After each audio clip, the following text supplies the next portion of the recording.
One of these days I am going to get around to creating my own custom-made playlist of music to play during these warm-up and post-game session periods of the stream. Really, it'll happen. Yeah, for sure. Hi, it's me, Inke. How are you? Hope you're having a good day. And we're coming back for Season 3 of Grond's Final Fantasy.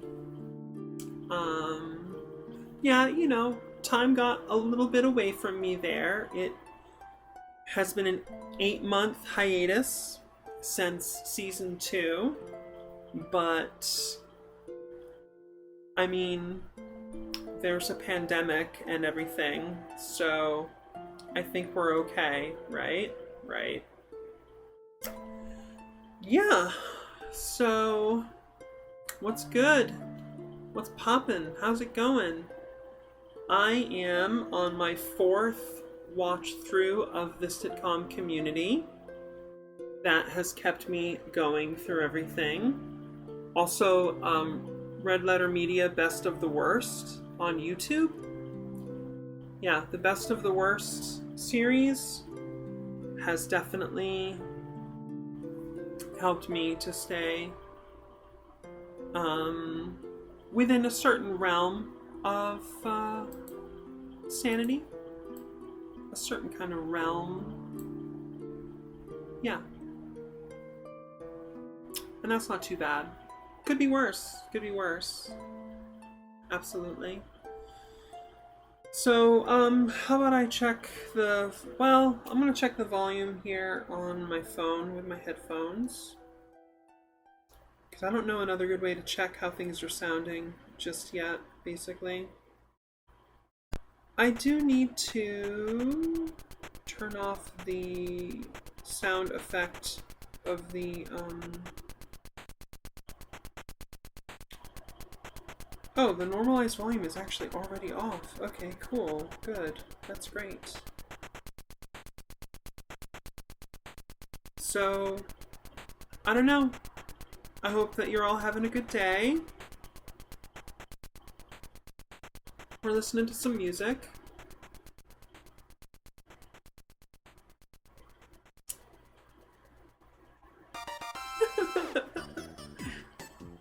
Oh, here we go.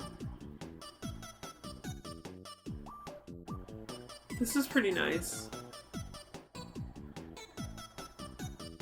Yeah, okay, I think the volume is leveled pretty well there. Cool. Alright.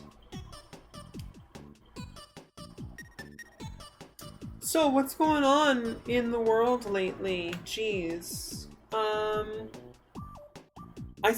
I have not been listening to, like, political or news podcasts. There's like a part of my brain that like needs to be fed with some kind of sense of what's going on in the world, and that's kind of satisfied by me scrolling through Twitter. I don't know. Maybe like 20 minutes a day total, like little bits, 5 minutes here and there. I go through, I see what's up, I reblog some things. Oh, the big relevant news to the whole Ink Noir scene is I made a new Twitter account for Safe for Work content. So it's Ink Noir SFW. And if you go to good old classic at Miss Ink Noir, it's linked in the description. I'm going to get a link tree together soon. It's on my to-do list. And Ink Noir SFW is a place for me to send out alerts about game streams, or to talk about games or TV shows, reblog funny or sometimes serious things about being trans or leftist or whatever. You get a bit of an insight into my life, my world, and my thoughts sometimes. Like the other day, I was kind of crying about the fact that there's only one really good song from Dolby's Cube featuring Cherry Bomb, which, yeah, is 100% is the band that Leah Thompson is in the Howard the Duck movie. Yeah, that's what that is. And it rocks. Hunger City is an absolute banger. Hunger City from Howard the Duck, you're sleeping on this. I'm telling you, it is the song. Other songs I've really loved lately are Live to Tell by Madonna. That's like an anthem for me these days. I'm pretty into it. What else? I've been working on my hypnosis project. Making progress, definitely. The last week or so I've been building the behind the scenes content for like higher level patrons. And I've been getting stuff ready for outlets for the files. And I've been doing a lot of voice training so that I'm in good shape to record files 5, 6, and 7. Once I have 5 and 6 recorded and I have everything together for the first 4 files, I'll start publishing things. The script is basically ready for file 7. I just need to format it correctly to my format that I've established. So yeah, I have been working on that. It's just tough. Like, you know, I got my vaccine. I got Pfizer. I got my second dose about 5 or 6 weeks ago. And it really, really, really hurt my arm. Like, wicked bad. And, so I couldn't do anything for a couple days with that. And then I legit had appendicitis. So I have been in recovery from appendicitis. You know, first there's like 2 solid weeks of straight up just recovering from the literal surgery itself. And then there's catching up on, you know, progress lost in my fitness routines, my voice training routines, progress lost on my projects, all the different kinds of like errands and tasks and all the little fires that I gotta put out, you know, just life. So that has been a delay. And then I finally got to a point where I was recovered enough to start doing things. And here I am, I'm vaccinated. It's summertime. Honestly, I have been socializing a good deal. Not constantly, but I have been seeing people because I have lived alone through the entire pandemic. I was living alone. I was about 9 months, no, like 8. I think I was about 8 months out of a relationship, a long-term in-person relationship with somebody that had ended. They had moved out. And I mean, I was pretty deep in that relationship, so there's sort of a recovery period where you're kind of adjusting, right?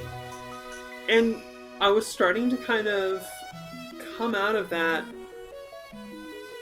phase when the pandemic came down.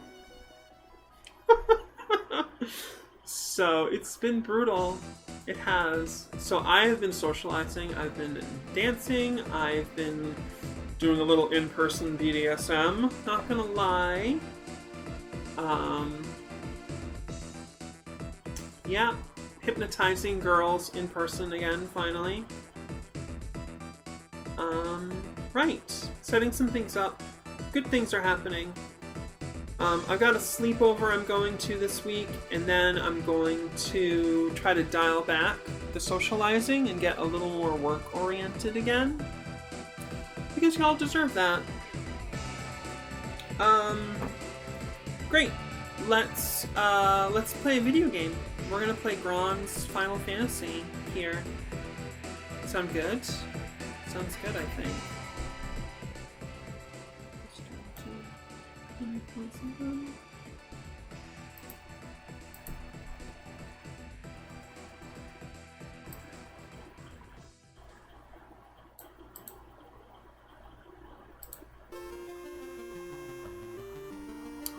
Alright, I want this over here. I want this. There we go. That way I can see people if they talk and things. Can I get this bigger? No, that's too big. That's about right. That's fine. And then I'm gonna check on my phone to see the Twitch stream to see if it sounds okay, volume-wise and stuff. Do do do do do do do do. It's a little quiet, I think. I don't know. I feel like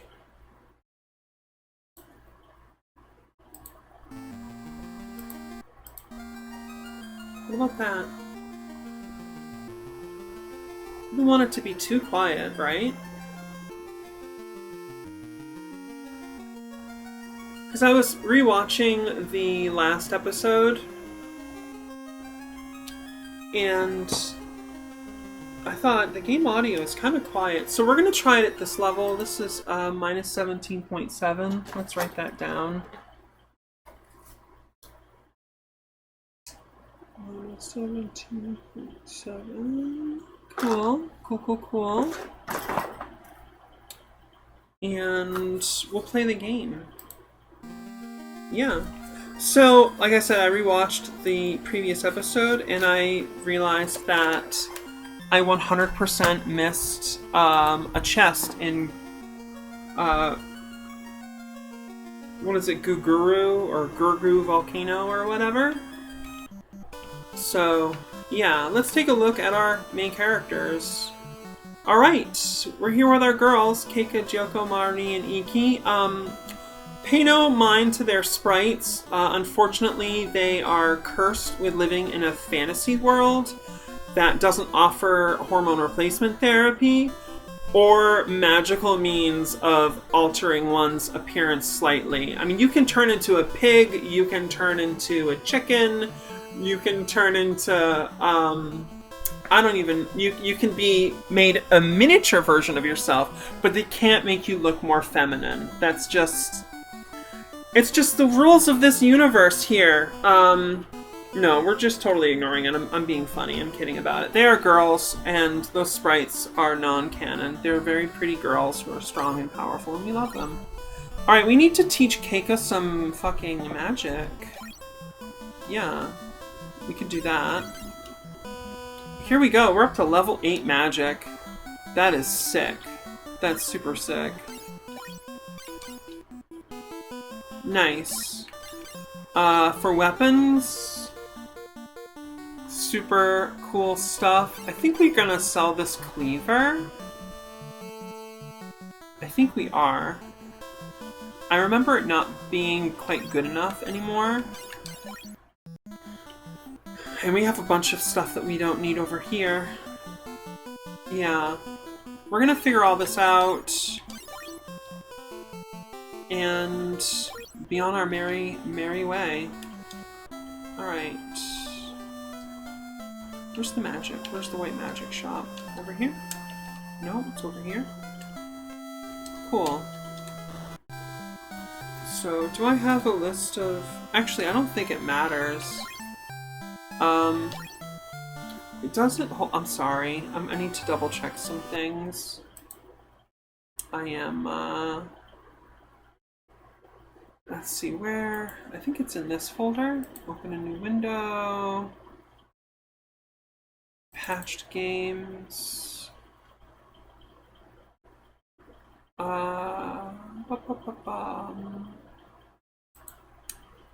IPS patches. Here we go. Grond's Final Fantasy Magic Guide. Alright, so I'm looking at our Magic Guide here. Paladin can learn all 4th level spells. Did I write down what I wanted for her yet? I did! Good job, Inke. Nice. Very good.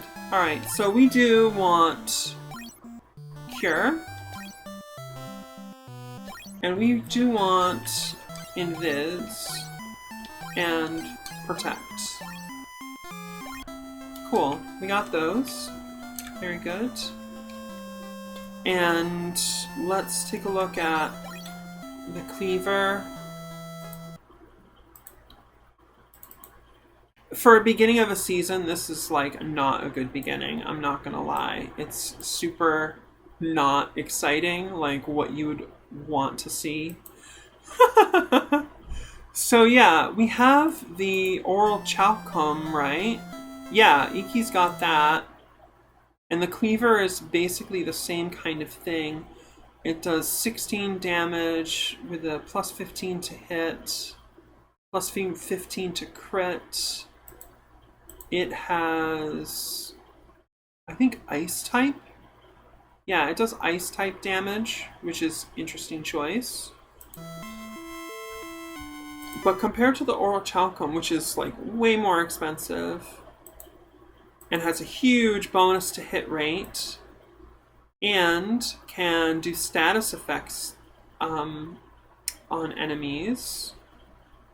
It doesn't say exactly what kind, but it does status effect stuff. I think we're going to be selling the Cleaver, the Silver Axe. We have 2 ice brands. Yeah, we're going to sell some of these things here now. Sell. Get it out of here.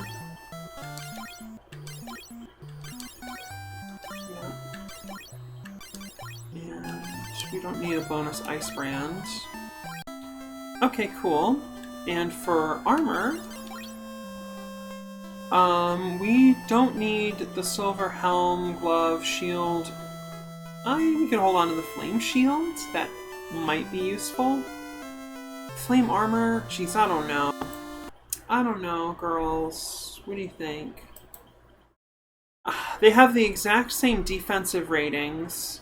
The shield, the flame and ice shield. And what about the armor? The flame armor has a good deal more defense, actually. Actually has way more No, wait, they're the same. I was looking at the wrong line. So they are the same, actually. Which kind of sucks. So we'll have to hold on to those for a while and hopefully not find too much that we can't live without. So we do want to sell this, this, and this. And let's trade this over here. And let's go like that, because I like my things in order. Yes, I do. The silver band, where does that fit in? Silver band.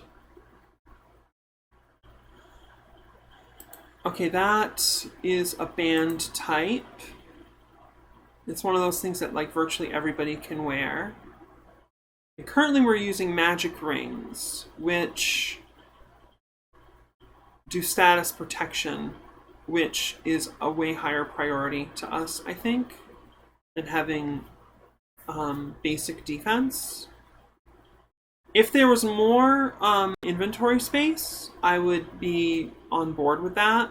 But yeah, we're going to get rid of that silver band. We don't need that.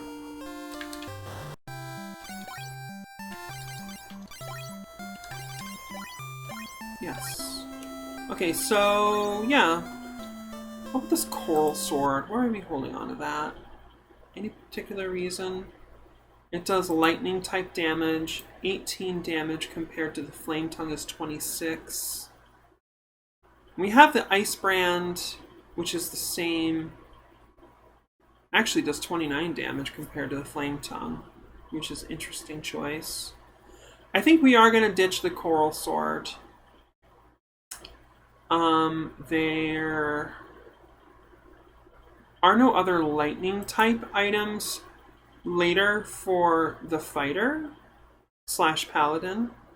But, you know, we're going to get, like, Vorpal Blade and Defender. I don't want to spoil too much, but we're going to get better stuff. We're not going to need it. So let's get rid of that. And I'm sorry if there's anything happening in chat I cannot see right now, because I have these, like, text documents open with all the information about the game here. Let's switch to the healing staff because, well, not yet. Later when we need it, we'll switch to it. That's smart. And armor-wise, we have 4 slots open. That kind of sucks. Now hold on a minute. Inke only has a leather glove.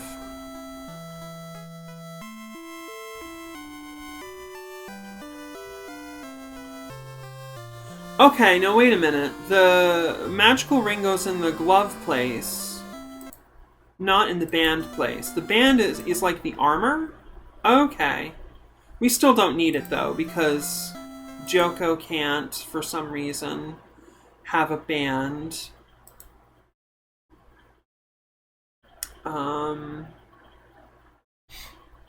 Yeah, that counts as armor, actually.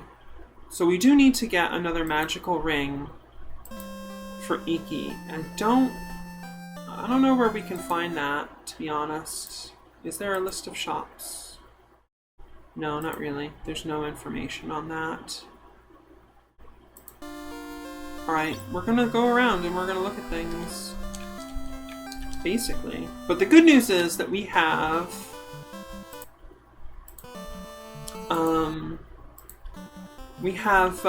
this airship now. Hey! Kaijumata says, "Hoi! Keeping stream in background for noise. How long is the original Final Fantasy? Can't be super long, right? Since it was on a NES cartridge?" Hi! Hi, Kaijumata. I don't know if we met before, but it's nice to see you. Thanks for coming. How long is the original Final Fantasy? So I'm gonna talk about the original NES released version of Final Fantasy, which was kind of broken and screwed up in some ways. I think you could probably beat it in 16 to 24 hours, maybe. We're taking a lot longer than that because I had the combat speed set way down. I don't know. It's, you know, it's pretty great in a lot of ways. It's very similar, you know, to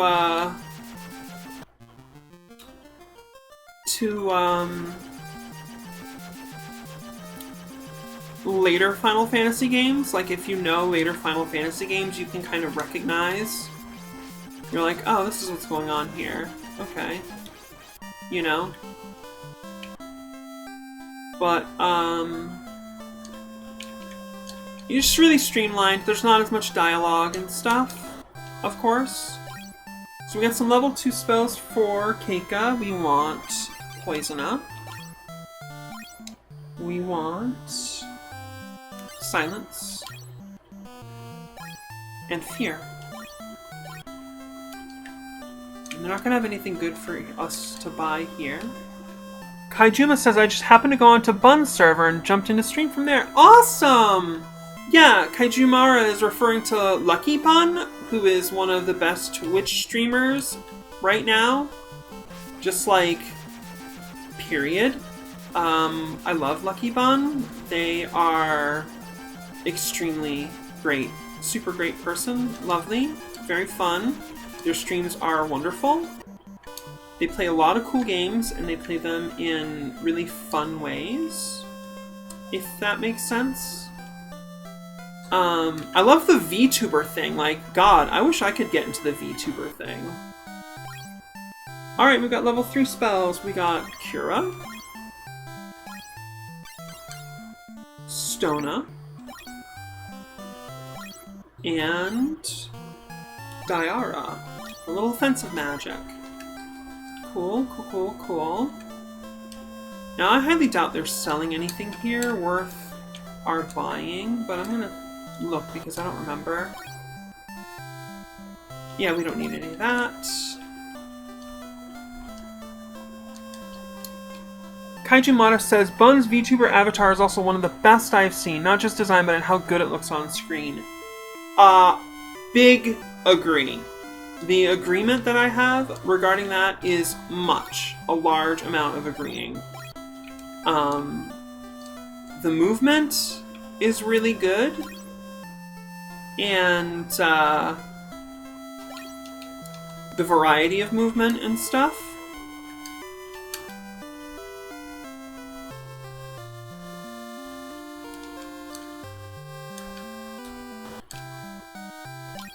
And for level 4, we want to get heal. We want to get raise.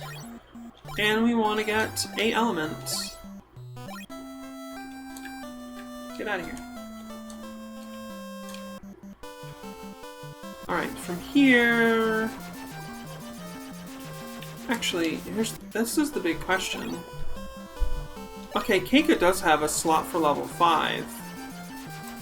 Which is interesting. So let's look at level 5 spells. Why is it offering slots if it... According to the magic guide I got here with the Grond's Final Fantasy, like .rar, you know, the zip file, there aren't any level 5, any spells above level 4 that the Paladin can actually get. And yet we have slots for it, so I'm gonna go ahead and take a look. Because it's level 5 white magic is just up here. Where are you? There you are. So, I mean, yeah. Okay, you can't learn that spell, right? That is so cruel. Why? Why do I have slots in level 5? Oh, that's gonna hurt me forever. That's gonna bother me every time I look at her magic list. Damn it. Okay,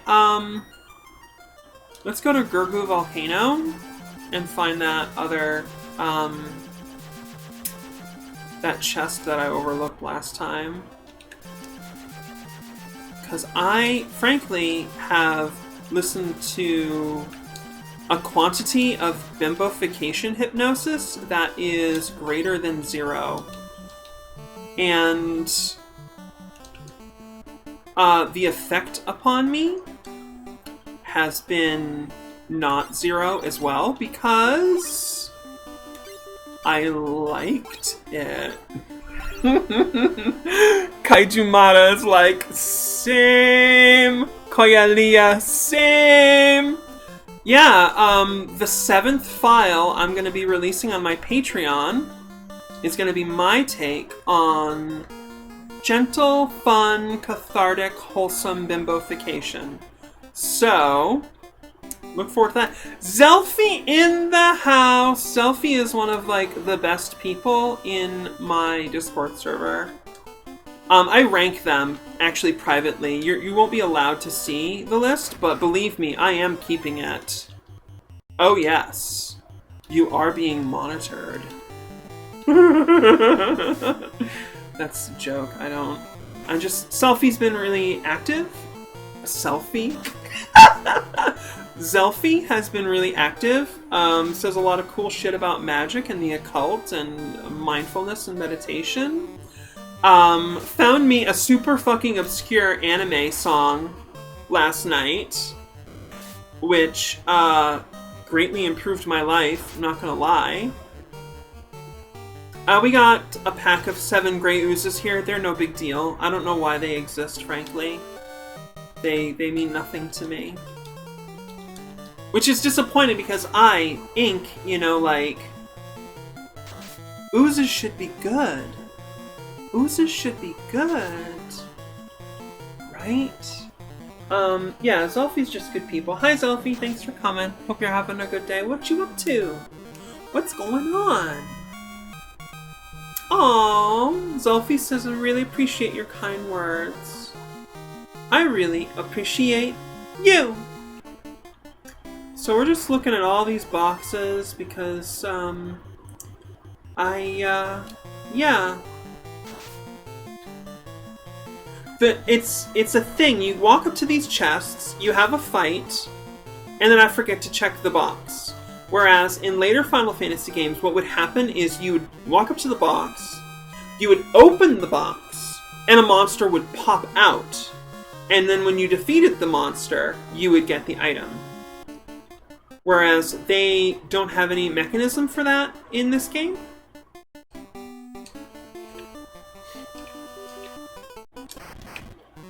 So they do this instead, and it sucks. Oh well, it's fine.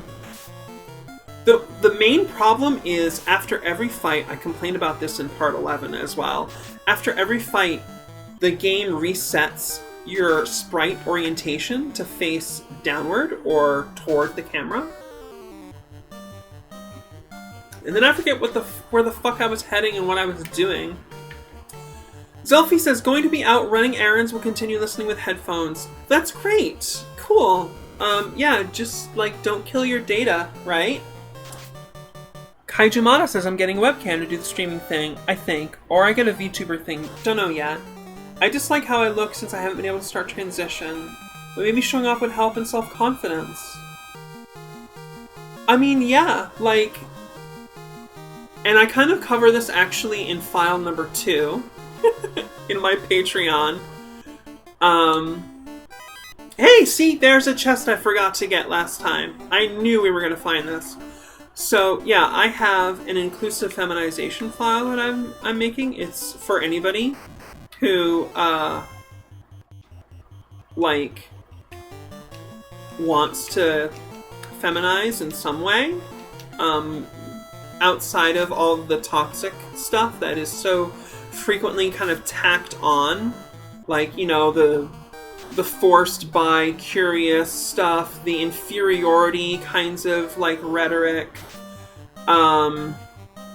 honestly a lot of misogynistic kinds of stuff going on in a lot of things out there that call themselves that. But anyways, yeah, so you know, they call it transition because it's a process. And it can be so hard because, like, a lot of us, at the age that we're at, we want to have reached a certain kind of point, you know? And I think that is very understandable. I know I got that chest over there. I remember getting it. Especially because, like, the point in our life that we're at, there's a certain amount of, like, social kinds of, like, connections that we should have, and, like, a placement that we should have in our community that we can't feel if we don't feel like we're being seen. And when you're trans, or if you have gender, some people don't really have gender or have very little, tiny, just a little bit of gender. If you have gender and you don't feel like your gender is being seen, it's like so erasing of you. Like you feel like you're never seen. I think that's partially why I was so ill-behaved growing up, because like anytime I did something good, the praise I was given was couched in the context of my assigned gender at birth. And so it just didn't touch me, you know? Or like I knew it should, and it didn't, and that like fucked me up even more, too, to be honest. And yeah, it's real important to be seen, and when you are assigned a gender and you're not like taught that you can have a different gender and that's okay, and you don't get that message from your culture, you develop the habits and dressings and kinds of like a persona to fit your assigned gender, because in a lot of places in this world it's dangerous to not conform to your gender. And then that's kind of worsened by the perception of the fact that there's a lot of places where it's dangerous, so you don't know. So you do the quote-unquote safe thing and hide your gender, which is actually not a safe thing. When I finally transitioned publicly, after I'd been sort of practicing my gender for a while, and I finally was like, I'm going to do this. I'm going to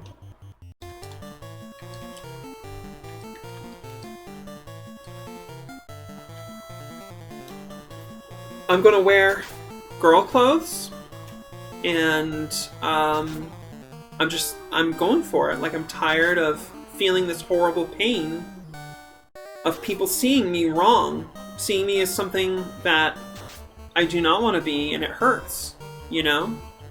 I don't know how to describe, like, why it's bad to be seen as the gender you're not, but it is. We have these things. It's real. It's real! You know? Do you know that Star Trek DS9 meme video? I love it. It's a fake! Anyways, when I finally transitioned publicly, it blew my mind because I just felt like this weight was off of me. I felt like Goddess was finally seeing me, you know? Like, really, like, obviously, in one sense, like, Goddess is omnipresent and omniscient and stuff, but, like, at the same time, like, being out, wearing the clothes that I like, that I feel represent me, in sight of nature, it did something to me. I felt like I was touched. Oh, am I pagan? Kind of? I'm all over the board. That's another question. We'll talk about that another time. I do have a magic and occult channel on my Discord server, so that might tell you a lot. Anyways. And I realized that what I had been doing by presenting as my assigned gender for camouflage, because I didn't think I was good enough yet to present female. Ah, Phoenix down! Yeah, that's good. Gotta have that, right? That I was good enough at presenting my gender to, like... Because one thing I was afraid of was, like, trying to present female and people not really getting it, and just thinking I was a guy who was kind of, like, gender bending or something. So that's part of why I worked on my voice for so long. And maybe it was just the right time for me to do it. I put in the work, you know? Kind of a Seven of Pentacles kind of place, if I remember my Seven of Pentacles correctly. And I realized that what I had been doing by camouflaging myself, presenting male, or going in guy mode, so to speak. I actually kind of prefer saying guy mode, actually.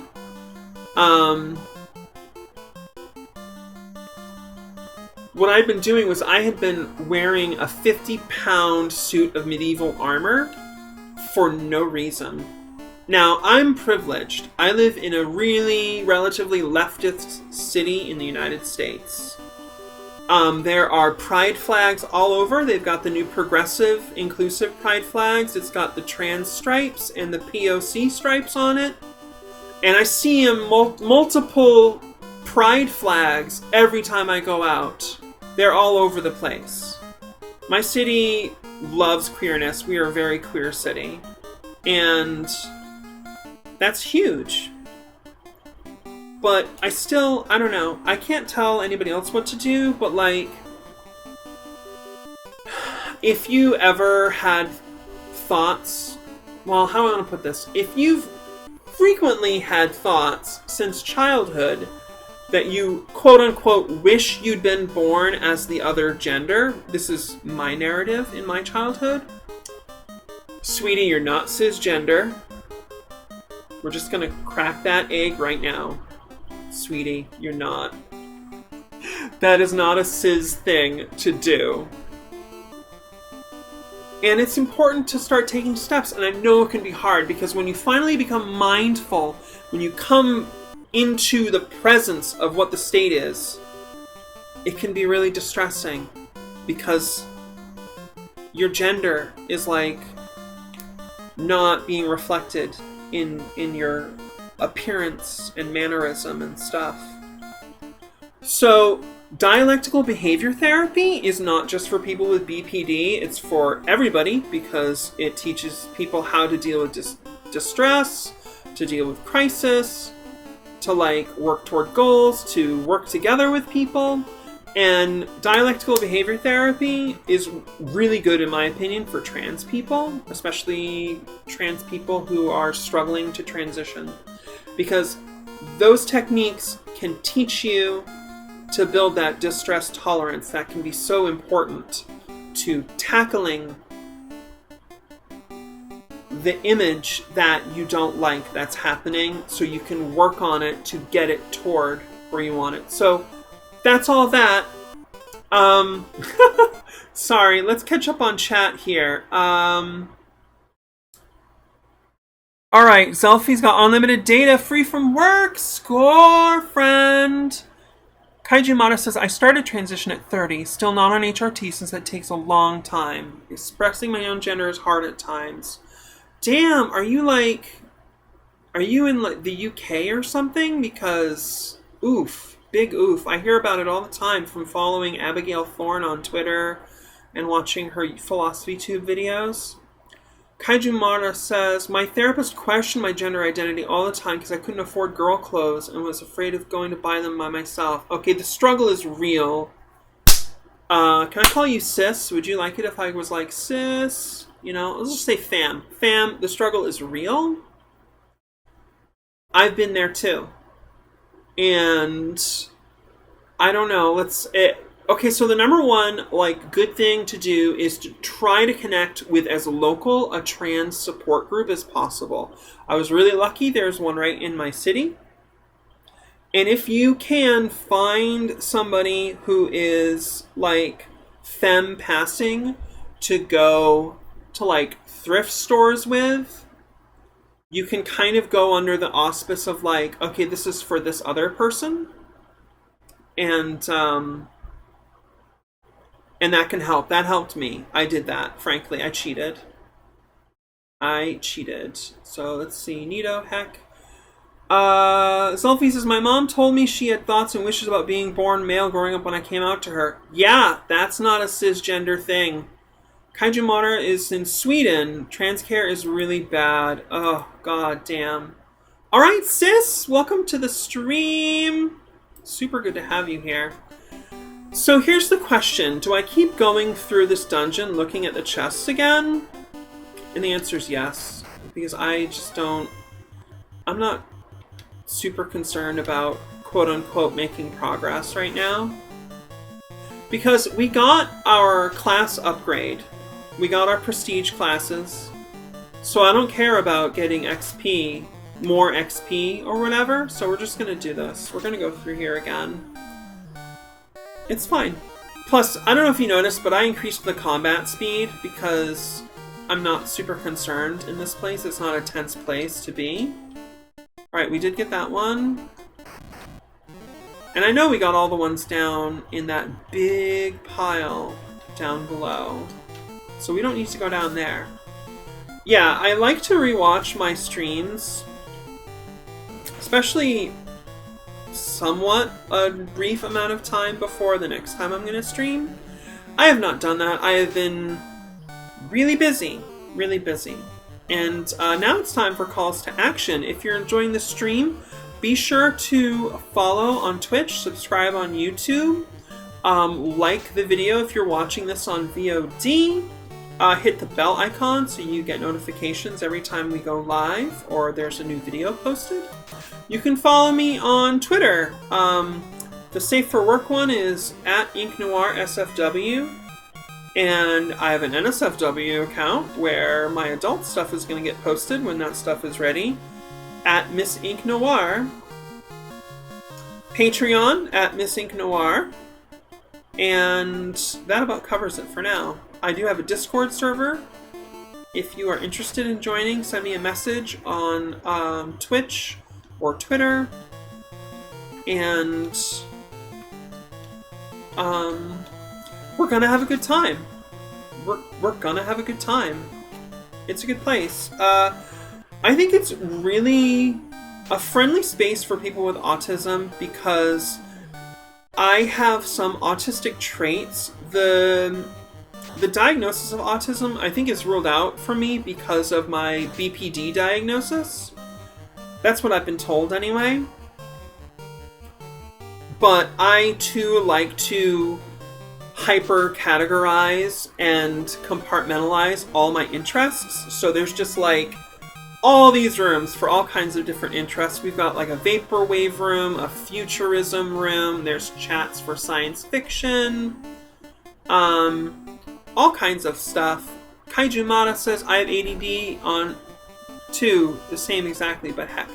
Yeah, and I also, I do what I can to make the Discord server, like, welcoming for people with various kinds of neurodivergence, ADHD, mental illnesses. It is not a safe space. I don't call it that. We do pursue the objectives of safer space policies. I'm trying to do this dialectical thing where it's like a balance between the, like, dude bro hellhole that is Vosh's corner of quote-unquote leftism. Let's not get into that debate right now. And the arguably unhealthily sensitive side of some leftist community circles, where I think the problem is dogma, in a sense, and it just kind of gets, like, worse and worse and worse. So we try to balance it. You know, if people need space for a while, that's fine. You don't have to stay, like, you don't have to stay active all the time. Let's give Inke some Kira. How the fuck do I get out of here? Where am I going? What is this? Alright, I think I see where I need to go. I think I do.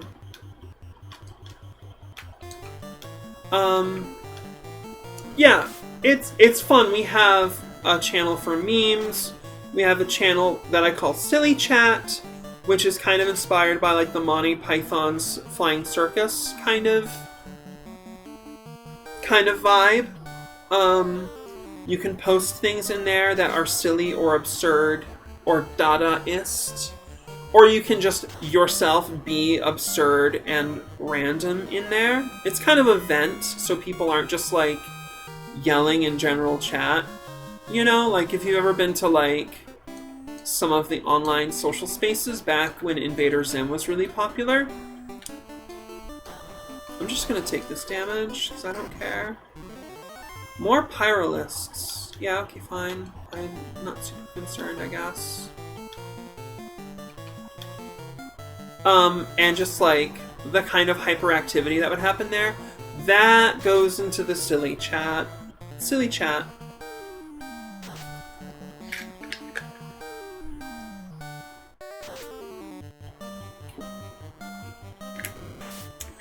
So, Kaiju Mata asked if I am pagan. The answer is yes and no. The most concise description of myself that I tend to give to people is that I am a syncretic, esoteric Discordian.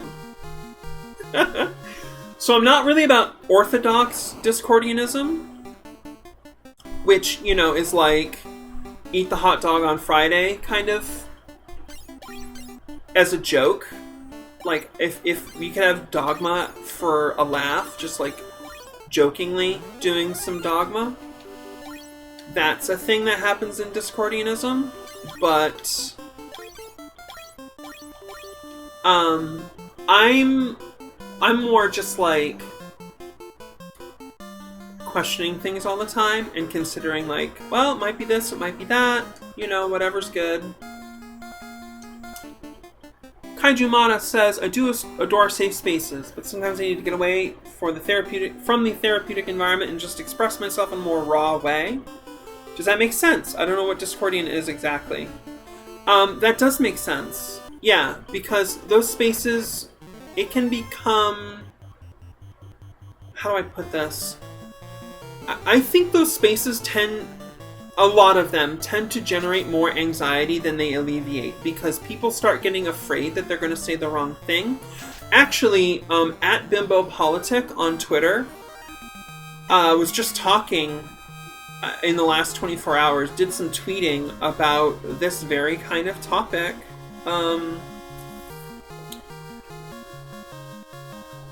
What was it? Let me look up my tweets, because I think I responded to one of them. I don't want to get this wrong. I don't like giving misinformation accidentally. That is not my bag, baby. Tweets and replies. Yeah. Quote tweets. Nope. Damn. Likes. I like a lot of posts. Here we go. So, yeah. At Kristen Rawls was tweeting about their realization of being autistic and saying, like, specifically the struggle was thinking the idea was to follow the rules as written and missing out on, like, subtle social and like body language cues that indicate that things are actually different than supposedly written, you know? And at Bimbo Politic responded, "This is why I'm anti-authoritarian. Once I learned that the rules weren't rules and were just words for show that they can beat you over the head with, that when they just don't like you and mean nothing, I stopped giving a shit. That's literally what the real rules are. If people like you, you can do anything. If they don't, you can't do anything. That's it. That's our society. And I won't fall in line. I see this replicate even in leftist spaces. If people like you, they agree with whatever you say no matter how insane it is. If they don't, nothing you say is ever right. I hate it. I hate it with everything I am." Like, relatable. Highly relatable. And that's the thing. You get these, like, quote-unquote safe spaces. And I won't be absolutist. I won't say all of them. Obviously, not all leftist spaces get authoritarian like this. And I can talk about why authoritarianism happens psychologically and sociologically. That's a whole other thing, though. But some of these left spaces that bill themselves as and try to be safe spaces end up exactly like this. The people who are just liked for whatever social reasons, and Philosophy Tube's most recent video literally went into, like, how is it that some people are determined to be cool? How does that happen? Social constructs, baby, right? The people who are liked, who are popular in leftist spaces, people go along with their stuff. People go along with it. And if you become disliked, the threshold for what it takes for people to say you are doing a bad thing drops to almost zero. Kaiju Mata says, "I dislike dogmatic rules. Guidelines is better, as in generally hold up these values," and so on. That is entirely my thing. That is literally what the condition is on my server. That's how I approach it. Maybe I should have gotten float on Keika. God damn. Okay, so let's do float. So what is a Discordian? Okay, Discordianism is a joke religion that's kind of more serious than it might initially seem. That was started in, like, roughly the 50s by a couple of, like, beatnik kind of intellectual types that were having a drink at a bowling alley. And they were going over some of the developments with quantum mechanics at the time. And they realized that the ancient Greek goddess Eris, or Eris, I don't know how it's supposed to be pronounced. I always say Eris. I've heard it said Eris in other media. And then Robert Anton Wilson on video can be heard saying Eris. I don't know. Anyway, Eris, the ancient Greek goddess of chaos. These two guys, I forgot their name. You can look it up. It's not hard. These two guys realized that she is the first deity whose existence is proven. Because if you look at, like, everything on the Planck scale, you know, where quantum mechanics is in play, it's just noise. It is literally all probability, random chaos.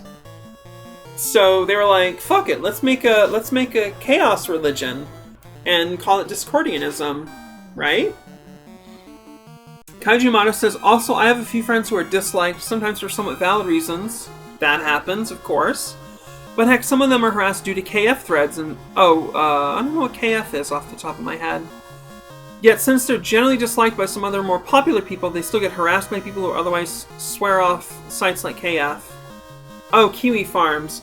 You know, I've heard of that, but I don't know what that is. It's like, I know it's something that a lot of leftists don't like, I think. That's my impression. Kiwi Farms. That is definitely a thread of discourse that I have just missed. I've just, like, not been able to do. There's, like, no treasure chests down here. How about that? I think we got the healing staff down here. Super worth it. But, yeah. Anyways. So, then, I think in, like, the mid-'80s or so, the Church of Subgenius got started by Reverend Stang. And that is very much like a spiritual cousin to Discordianism, and Discordians and Subgenii, they have kind of a friendly relationship. There's a bit of friendly ribbing and joking, like, I'll be like, ha! Bob is just Eris in drag, and they'll say something Subgenius-like, I don't know, Subgenius-esque.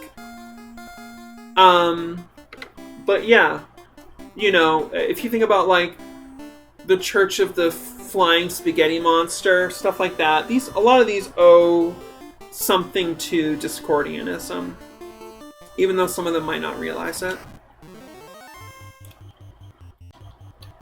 Let's just go all out on one of them and see what happens. Kaijumato says, it's a site that is known to harass trans people among other things. Sorry I brought them up. Very conservative 4chan-like harassers. It's okay. I don't mind you bringing it up. Again, like I said, we do safer spaces, but that doesn't mean that we don't mention disturbing or... I mean, so the thing is, similarly to how anything can be a fetish, which I'm quite fond of, anything can be a distressing trigger, or a trigger for anxiety, or a trigger for a PTSD reaction. Anything. Humans can latch on to anything. So what do? Okay, some people might say, well, we can't just not talk. So we have to, like, play some kind of probability game where we guess, like, how likely something is to be triggering to people, combined with how badly it's likely to be triggering to some people. And I'm in favor of trigger warnings and content warnings. We do a lot of that in my space. But, yeah, there's definitely... Again, it's anti-dogmatic. If somebody makes a mistake, it's like, okay, you know, I mean... I guess the ultimate thing is... The trouble is when we have people, and I know people like this, I have deep sympathy for them. It's horrible what they're going through. But when you reach a place emotionally where you are making other people 100% responsible for your emotions and your anxiety reactions, that's just not doing you any favors. Like, that is a dangerous place to be for that person. So, do you know what I mean? Does that make sense? Because it just gets worse and worse. The less somebody practices distress tolerance, the worse that stuff gets. because they don't develop that skill. And they can take less and less. The neural pathways in their mind that activate the anxiety or terror responses, or what we call dysregulation, become reinforced because you're not sitting with the feeling, you're not practicing these things. Kaiju Mara says mistakes are easy. True story. Reason I dislike them personally beyond them harassing trans people and my friends is because they doctored screenshots with me and faked messages where supposedly said awful things about my friends. So yeah, hate groups are hate groups, and hate groups are really lame. I'm opposed. Definitely. I can't say right here and now what is to be done about them. You know, I feel like that is the subject of a 2-hour-long video essay.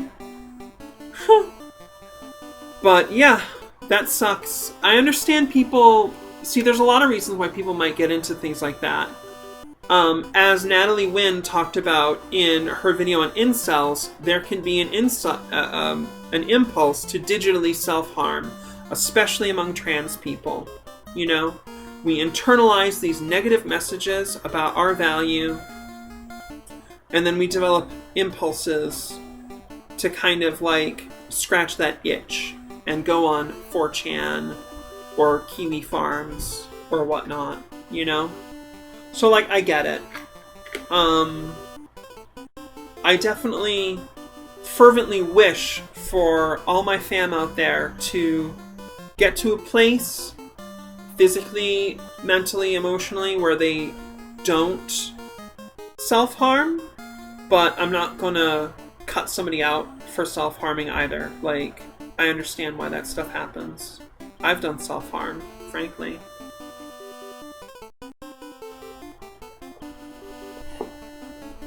Kaiju Mortis says, I had to take some distance from some friends because of exactly that. Like, I love them and I'm here for them, but I won't be a weapon for them or anything like that. Super valid, fam. Zelfie says, regarding what you said about the rules of society, yeah, this is literally why I try to avoid spaces that are too politically one-sided. If my views become polarized, it's harder to get people with opposite views to take me seriously. I spent my whole professional career learning how to build trust with people vehemently disagree with me in one way or another, allowing me to negotiate on their behalf. Yeah, great stuff. Awesome. It's tough, you know, and like, we're not always great at it. We don't always do everything correctly. But, you know, it's like me with my meditation practice, which, by the way, I just reached a 120-day streak. I feel really good about that. And I've been doing Tai Chi frequently for about 3 months. That helps too. There's a great YouTube channel called Tai Flow that has some very good instructional 5-minute Tai Chi, beginner's Tai Chi videos that I love, especially if you are femme or have that like femme soul. You want to start like bringing out the femme stuff. Tai Flow on YouTube. Like, I happened to find it because I was looking for something in that vein. And I saw it happening for like 3 seconds, and I just started like getting so giddy. Really giddy and excited because that girl inside of me was just like jumping up and down, screaming, yes, please, please, can we do this? Can we do this, please? I'll be ever so good. And it's been good for me. Yeah. What was I saying about the meditation, though?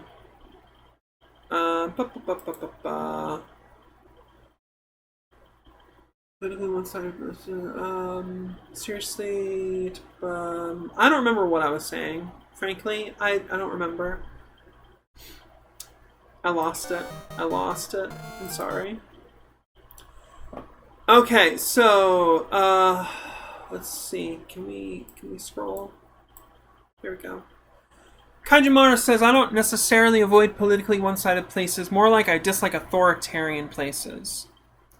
If a place becomes authoritarian, it tends to become a harassment machine. That said, I also tend to avoid spaces that are openly welcoming to everything under the guise of free speech or similar, since they tend to become hubs for racism and other nonsense. That's completely right. And anybody who's got issue with that assertion needs to watch some Innuendo Studios on YouTube, because he gets into all about that and like how that works and why that happens. Yeah, authoritarianism, same things we've been talking about, basically. Absolutely. Congrats on both those landmarks. Tai Chi is awesome. It was my intro to meditative exercises. Thank you so much. Yeah. Tai Chi's been really good for me, for sure. I definitely need to do other things for exercise besides. Or if I manage to get more of like a living income level, maybe I can seek out like an actual Tai Chi class or something and see what more I can learn, you know, and if I can take it further and do more with it.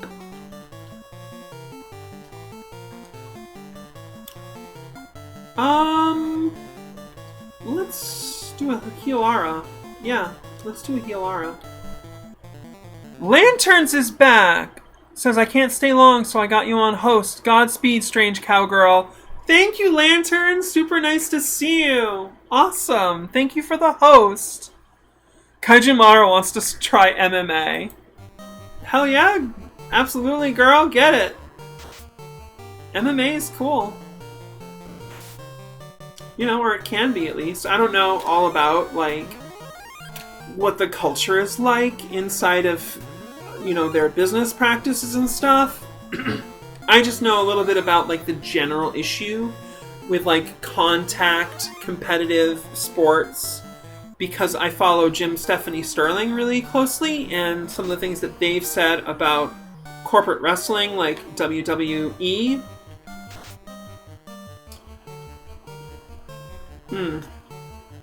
That's all I know.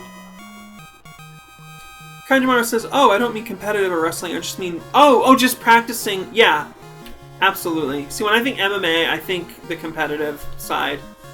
Absolutely. No, I actually was able to learn some MMA from somebody who had some military training who was a trans man, or is a trans man. I've been, oh no! Cast float! Somebody... We're literally swimming in lava. Fun. See, you'd think that's a secret path, but it's not. It goes nowhere. Yeah, you know, I'm into the whole Bruce Lee, maximum impact with minimum, you know, energy or whatever he says. I don't know exact quotes. This is a bimbo you're talking to. I'm a bimbo. Don't expect exact quotes from me unless they're from movies I love. I will quote, like, innocuous little phrases from movies because in my head that's what happened. In my head, that little clip of the movie played, and I want to broadcast that clip, and people are just like, they just hear me say, I'd call that a big yes, and they don't know that in my head, I'm seeing Bill Murray in Ghostbusters. You know? Because it's not one of those necessarily, like, iconic phrases. You know, I'll be back, right? Like, everybody knows what that is. Or, no, I'm your father. Everybody knows what that is. Zelfie says to Kaijimura, that free speech bit is no joke. I love poetry, but have a hard time finding good new stuff these days because online poetry spaces tend to be full of racist, dogmatic BS. That hurts. Oh, that hurts, friend. I love poetry. Poetry is one of those things that if, like, I had 6 more hours of waking time every day, I would get into. I would definitely find the time. Alright, we got that. We got that. Yeah, fight. It's a fight. Taken by surprise. Well, you know, it's fine you're taking me by surprise, just as long as you're taking me. Thanks, Daddy. I don't know why I just did that. Did you know Daddy can be a girl? I'm a fan. I am pro girl daddies. Yeah, I'm here for it. Let's do this. Let's, I don't know. These things... I mean, we're in a fireplace. Let's do Blizzara, right? Kajimara says, I am writing a novella. No time for poetry, but I love it. Nice. Yeah, you know, when I think of poetry, I think of, like, Dead Poets Society, which I love. That's the level that I'm at with poetry. I'm very, very low level with poetry. That's how it is. That's how it goes. It's okay. Blizzara! Blizzara! Crushing these Ashrooms. 442 damage. That's tight. That's super tight. Wow. These things are monsters. They are really tough. They've got a lot of hit points. They swing big. They are nasty. Nasty zasty. Yeah, we got that. We got that. Cool, cool, cool. Alright, that's good. Kajimura says, I'm writing a horror novella. Hopefully I can publish it after as well. That's awesome. I love horror. I mean, I'm picky. I am Inke. I don't know if you've met me, but I'm really picky about media. Like, I'll take any genre you got, but if you don't know how to resolve your emotional through line, you and I are going to have words. Mise en scene, you better know it. I think I'm reaching a point in my Twitch stream where, like, I can't necessarily read everything that happens on chat all the time. I mean, I knew theoretically that day was gonna come at some point, or could come. But, yeah, it's interesting, because I've always been like, I'm gonna read all the stuff out loud.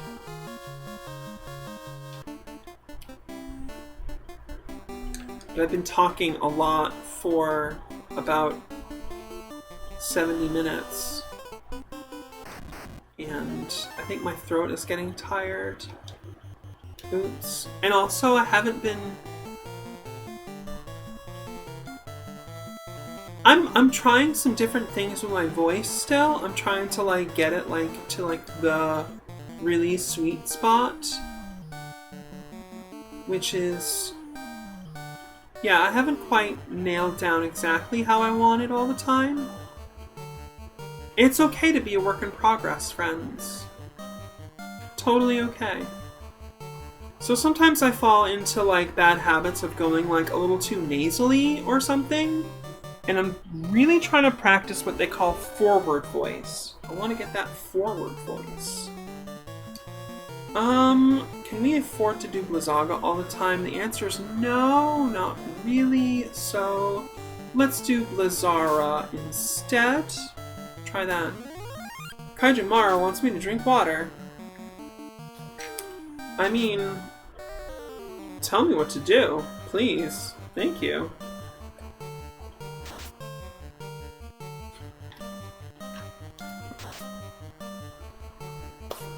Oh, you're doing a horror story based on your shitty therapy experiences? That's brilliant. I love it.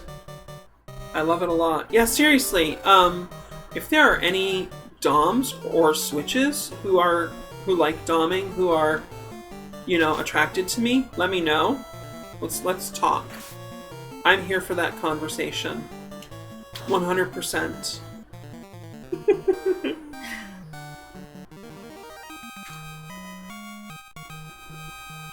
I'm just gonna say it. No, honestly though, I'm getting to a point where I need to make more connections locally. So I think probably after this sleepover that I'm gonna have this week, I might work on my FetLife. Did we already come here? We might have. I'm not too concerned. We basically need to kind of grind anyway. It's not that big of a deal. So yeah, as a sub, I have my strengths and weaknesses. Let's see. I am very good at being suggestible. I can turn that on, especially if I'm sort of responding to somebody's energy. I can be trained in triggers, but frankly, I have a certain level of adeptness where you don't even have to necessarily do traditional trigger training on me. I can kind of tell when you want something to be a trigger, and my brain will be helpful and make it so. I'll be like, oh, yeah, great. Downsides are I am sensitive. I have borderline personality disorder. I'm in recovery. I've been working on it for a pretty solid 2 years. But I can't say that I'm fully recovered, in all honesty. And I don't know if I ever will be. Like, being really, really real, I don't know. Definitely better than I was a year ago. And friends of mine tell me that they see it, and I'm like, really? Like, you don't have to just tell me that, okay? And they're like, no, yeah, really. I'm like, okay, great. But I do get a bit sensitive. Being a sub kind of makes me more reactive, so to speak. But I need to practice that to get better at it. I'm not going to get better at dealing with my emotional reactivity in that position unless I get to work on it. Make sense? Okay, here's the stairs down. Good. How's our health? Let's go ahead and do this and see what we got. 155. That's not too bad for a paladin.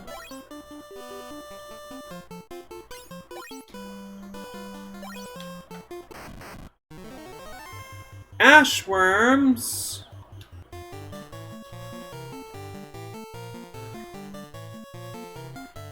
Actually, you know what it is? It's time to break out the healing staff, is what it really is. Let's do it this way. Let's just fight. And then we'll do healing staff in the next... We'll switch to healing staff. Yeah, just, say hi to me. I like to be hypnotized. I'm mostly kidding around. I don't expect anybody. It's just content. I'm just being funny and cute. Do you think I'm cute? Kaijimara says, I am mostly a dom. I have a hard time getting to the hurt for fun part. Okay, that is a whole conversation. I can do it, but it almost requires practice since I tend to be very empathetic and caring about any and everyone. Wow, nice. Teasing and bossing around. Heck, even using a leech is fun though. Like a leech, like a literal, blood-sucking little wormy leech creature. Fascinating. No! Something else. Not an actual leech. Something else. The OG... Oh, a leash! Yeah, sorry. Leash. Totally. Yeah, no, collar and lead. That is good play. Very good play. Here in Inkstream, we are very pro collar and lead. Alright, let's switch Mari to the healing staff. We definitely need that now.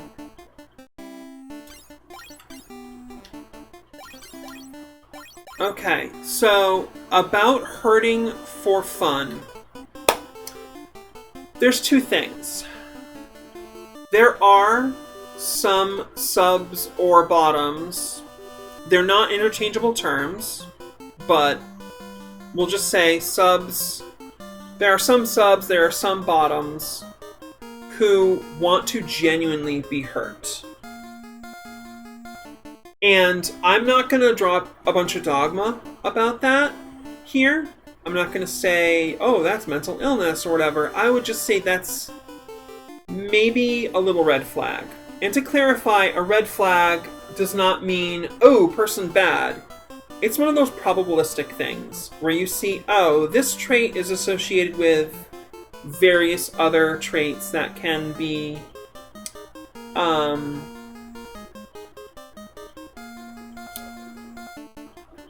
dysregulatory, let's say. Right? People who want to do that, though, like, you know, I'm down with RAC. RAC is an acronym in BDSM spaces. It stands for Risk-Aware Consensual Kink. And it respects people's autonomy and shit. Their ability to self-direct. It says, you know what? It's your life. And who am I to tell you what's what? Really. Okay? Absolutely. But that's not all that sadomasochism or impact play has to offer. If you are an artist, like moi, and you understand the music of things, the ebb and flow, the swells, the valleys, all the little nuances of what you can do with an instrument, and you understand if you're connected to your bottom, because if you are applying impact play to somebody, you are topping and they are bottoming, you are applying sensation and they are receiving it. If you understand what's going on, if you're connected to your bottom, if you're focused on all of their cues, vocal, physical, gestural, etc., you can understand what's happening with them neurologically and experientially, you can actually do an amazing thing. With the right application, at the right pacing, and the right intervals, what should be pain will actually turn into pleasure.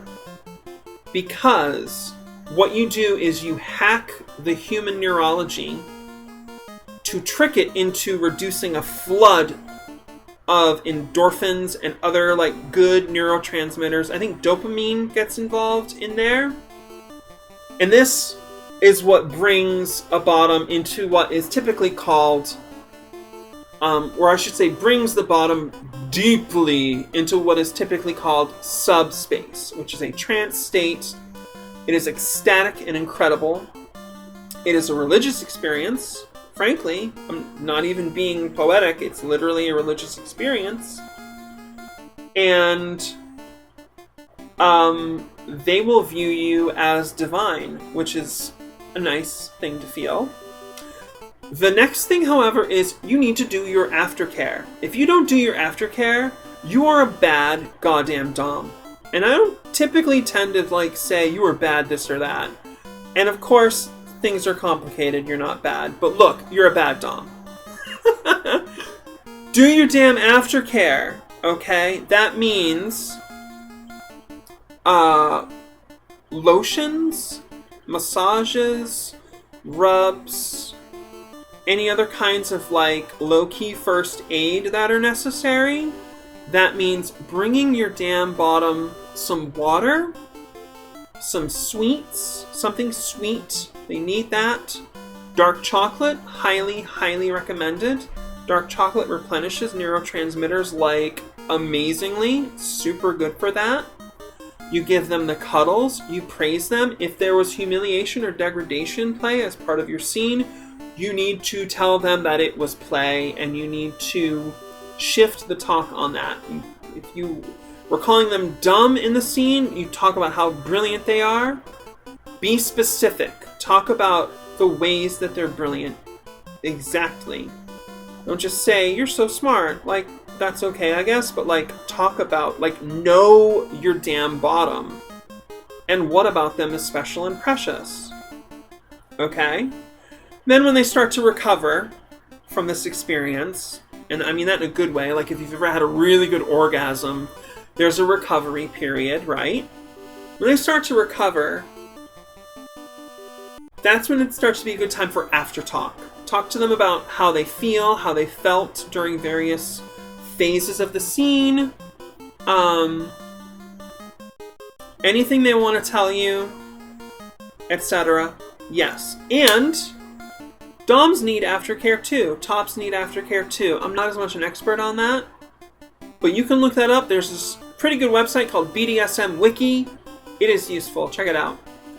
Kaiju Mars says, oh, I am not a dom on that level. That would be another level entirely. In real life, I just like to tease and boss around. In RP scenarios, I can do more, but that is just text. You're valid. However you want to play is valid. Totally okay. And you might change and grow. You never know. I've changed and grown in ways that have been really surprising to me. Zelfie says, I'm not very sub, but thinking about being with a dom that responsible is pretty attractive, not gonna lie. I know, right? I mean, I'm pretty attractive. Alright, ashworms have taken us by surprise. I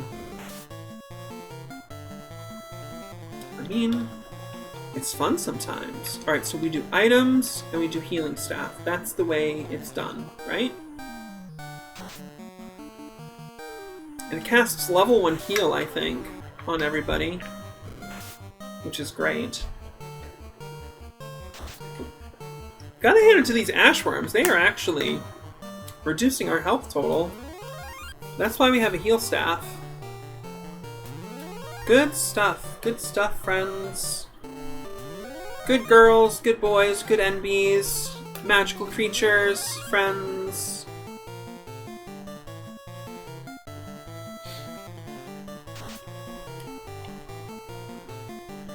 Wow, that was a Discord. That was like what's the word I'm looking for? That was a lecture. I mean that in a good way. That was I was giving forth on all that. Kaiju Mata says heck. But yeah, teasing and bossing around. I could use some of that in my life. I would love some of that. I mean, of course, you know, you gotta have people who use their safe words. Traffic lights.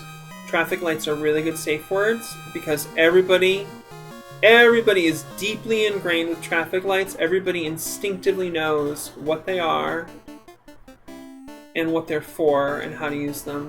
What is this? Why is this? Why are you? Well, it's cute, I guess.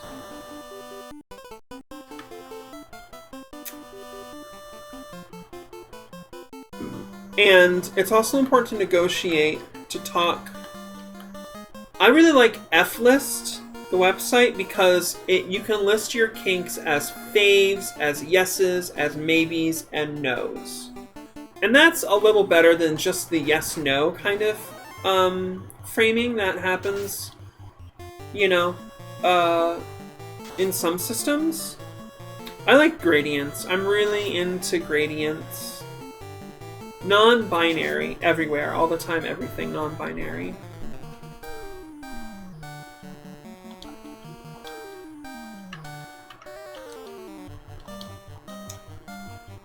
Selfie says, I appreciate your freely voiced perspective. Oh, thanks! Namaste, friend.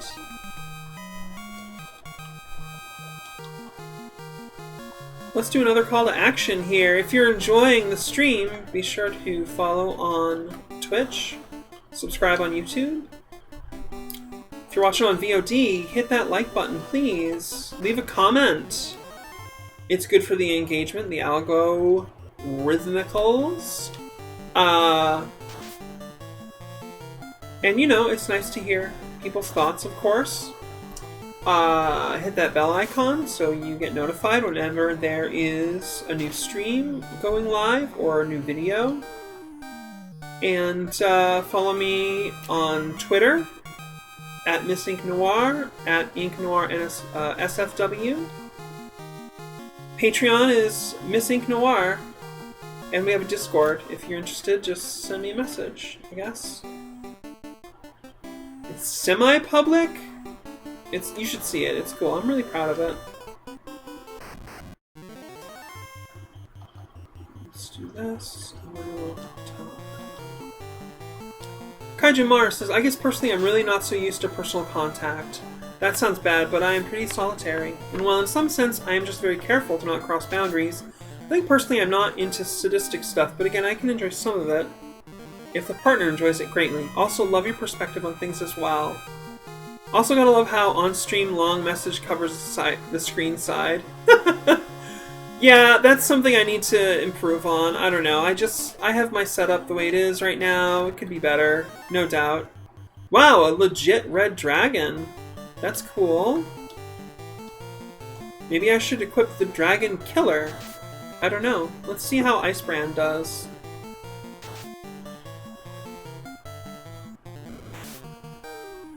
Nice dodge, Joko.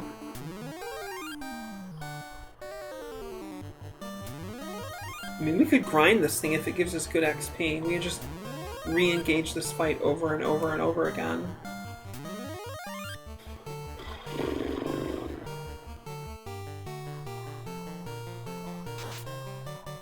$197 damage is probably plenty, I'm gonna say. I think that we can just do that.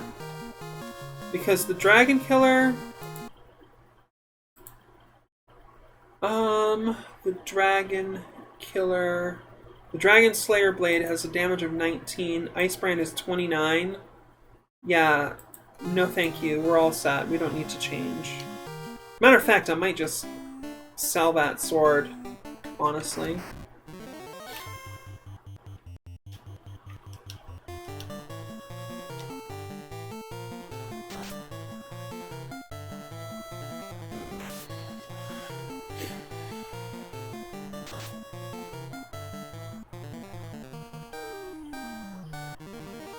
But yeah, if you, you know, like my perspective on things and stuff,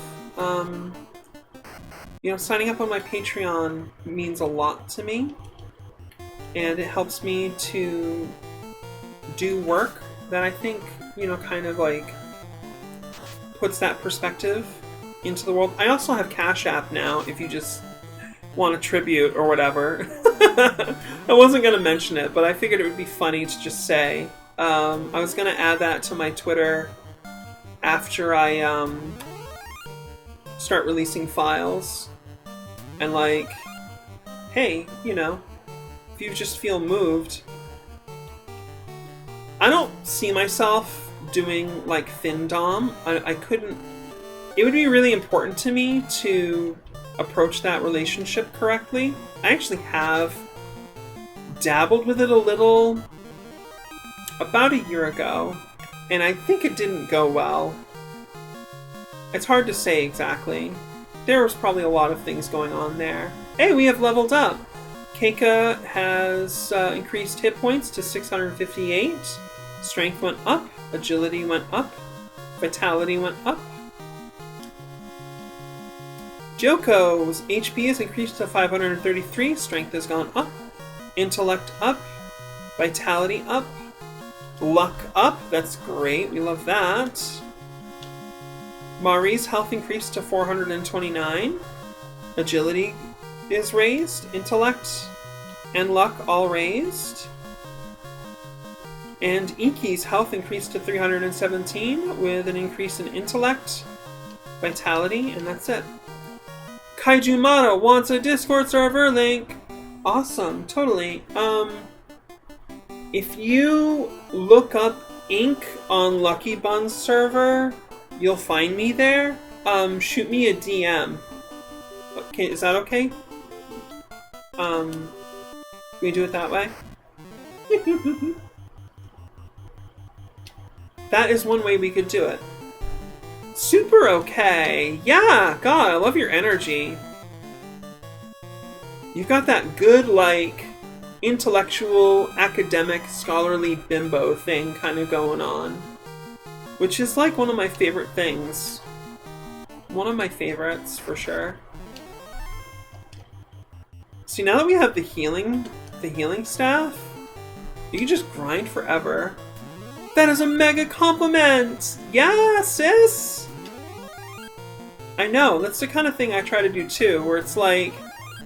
See, the allure of the whole bimbo thing, when it is extracted from all of the toxic stuff that's unnecessarily attached to it so frequently, the allure is, it's okay to fuck up, it's okay to look silly, it's okay to not be serious all the time, It's okay to not have an intellectual, informed opinion all the time.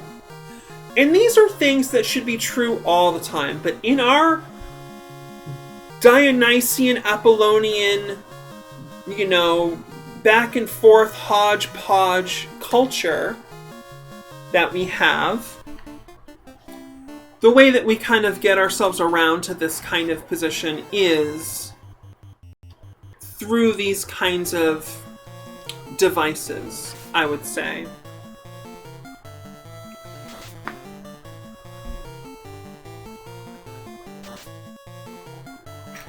So yeah.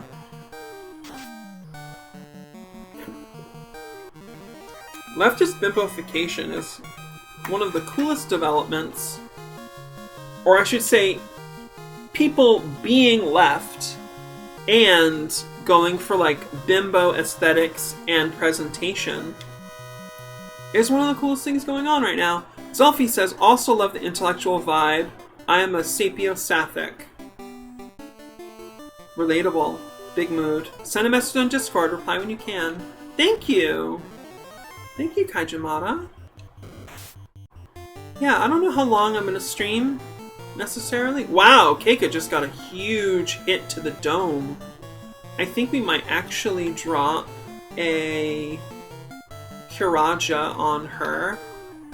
See how much that does. This could be interesting. Yeah, I don't know how long I'm going to stream. Probably eventually I'll have a bio break. And yeah, you know, I'm not getting any DMs aside from you. I just mean like, you know, nobody is like clamoring for my attention. So I might just like play a long time. I don't know. Wow, full health. Is that what it does? Does it just automatically... It might just take somebody to full health, period, for all I know. That's cool. How were we taken by surprise when we intentionally walked onto the square? Wow! Firestorm! Huge damage! Holy moly! Okay, Red Dragon, respect. I have got to respect that. That is amazing. Yeah, let's use a Hilaga. Wow. I wonder how likely it is to use that. Luckily, Mari came right away with that big fat Hilaga. Nice. Because initiative in this is more like in an RPG, where it's kind of random, like a tabletop RPG. Whereas in later Final Fantasy games, you would always know who's gonna go and when and stuff. Wow, shoot me with the Firestorm again! Holy crap! Excuse me? Rude? I think it's getting sick of me coming over here and milking this thing for XP is what it is. Alright, I have no choice but to... Well, actually... We could do this. Or, perhaps the smartest thing to do that. And another one of these. God damn. Alright, got that A element out there. And the great thing about doing that on my paladin is A element has a fixed amount of impact, I'm pretty sure. As opposed to, like, damage spells and heal spells, which... Oh shit, Inke might die. Good thing we have a raise spell.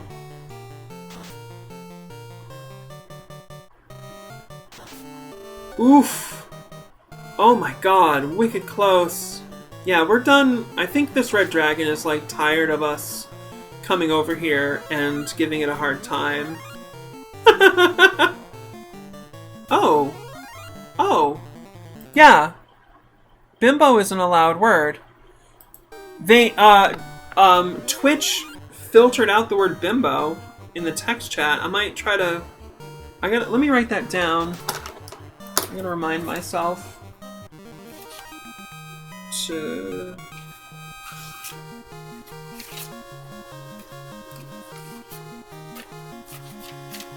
Okay.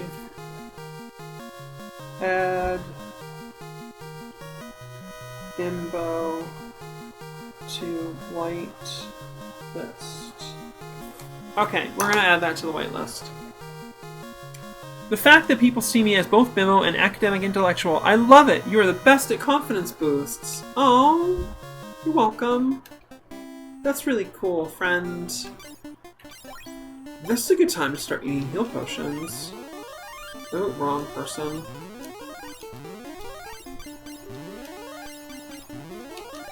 Yeah, there we go. Alright, Red Dragon, we're not gonna bother you anymore. We get the message, you're not that into me. Fine.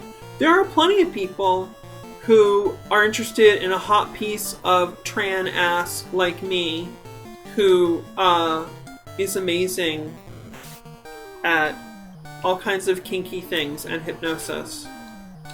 You don't have to tell me twice. Bye. Pfft. See me in your dreams. Oops, I didn't mean to attack with the healing rod. It's very silly. It's not really worth attacking with very much.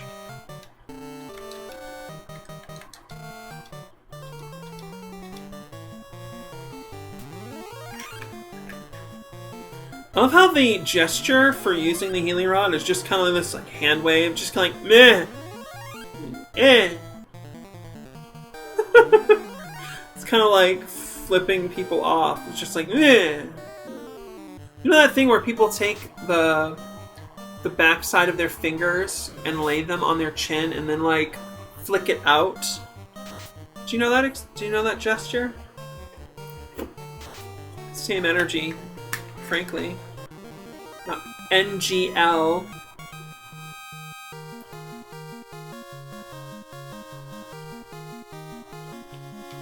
That's even better XP than we were getting from the Red Dragon anyway. Forget you. You're not worth it. Bye. Bye, Felicia.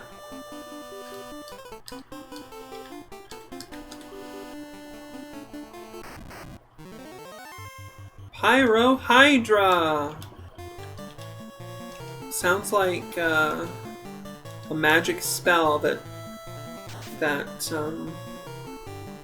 what's his name? Is it Trevor Belmont?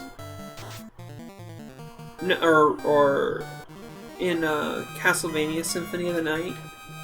Hydro Storm! Have you seen that Kageto-kun video? Oh my god. So funny. Okay, that's the exit. We don't want that right yet.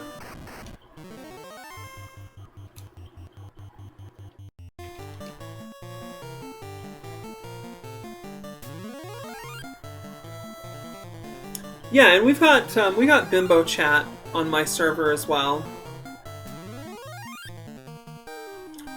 Because it's popular. It's popular. I've got a pretty wide array of roles to choose from. Unfortunately, when I was making them, I forgot Maid. I just forgot Maid. Maid should really be on there, and I forgot. I'm sorry.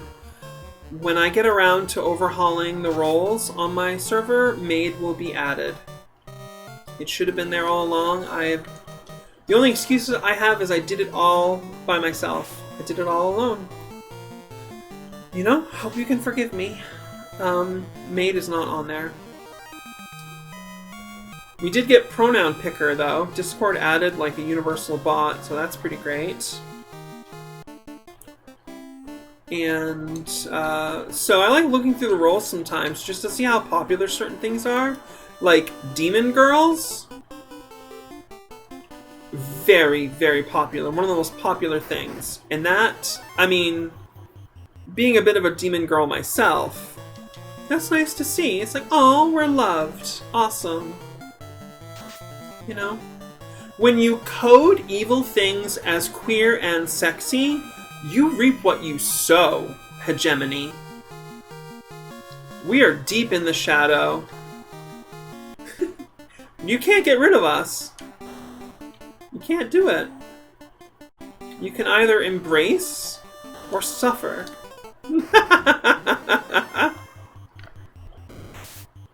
Getting railed by these hellhounds by surprise.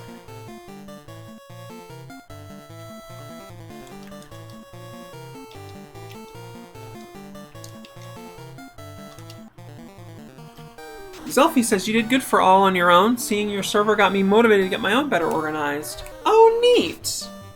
And, you know, it's always a pro-con thing. Somebody who I've known for a long time really had a problem with how many channels there are in the server. And I understand, I do, but like, I'm not going to create multiple servers because there's a 100 server limit. Unless you get Nitro. Right, there's that paywall, it's creeping in. God, I would be surprised if like 5 or 7 years from now, Discord goes the way of all things. You know? Skype. Skype, which used to be so ubiquitous that it became a verb. It was a verb. And now I laugh if I ever hear somebody refer to using it, like, in the present tense. I try not to laugh at them because that's mean, but, like, honestly, it's like, are you joking? Don't use Skype. It's bloatware. It's beyond bloatware. It's nothing but bloat. The ware is gone. Tumblr? Tumblr is so drenched with advertising and bots. It's still a little bit usable if you just care too much and you don't want to live without it. But oh god, do they make it difficult. And it's not something that I like to use for long, honestly. I don't like using it for long anymore. Some of the ads are like manipulative and hurtful, honestly. They like psych you out about medical conditions. They'll like show an image of like a really common thing that happens, and then they like imply that there's something wrong with your organs. And it's like, dude, in the year of our goddess, 2021, deep in Corona land, we do not need this. Bastards. So dumb. Really awful. Good thing come, good thing go. I remember when MySpace was good. Honest to goodness, MySpace was good in about 2006. It wasn't corporate yet. You could find so much amazing independent music on there. And it had the greatest feature because it was all run by the musicians themselves, or if they had a PR team, I guess, you know, they might do it. But what they could do is they could add, there are 2 fields that were incredible on MySpace. There was a field for artists who have influenced us and artists who we sound like. So I was on a real Bauhaus kick. I wanted more Bauhaus. And I could just look for bands that were influenced by it or sounded like Bauhaus. And it was amazing. It was amazing. Selfie says, MySpace, back when everyone had at least one friend in common. Good old Tom. I understood that reference. Nice one. I remember when IRC was kind of good. And IRC now is so dead. I don't know. It might be useful if you're trying to be clandestine and you know how to set up your own server and stuff, but honestly, public networks on IRC are so dead. It's just people sitting there logging, people logging in and logging out. That's all that happens anymore. Bots sending out little messages. If you are on like Kink IRC, the worst people show up. There's a femdom server. I'm sorry, there's a femdom channel. I forget what network it's on, honestly. It might...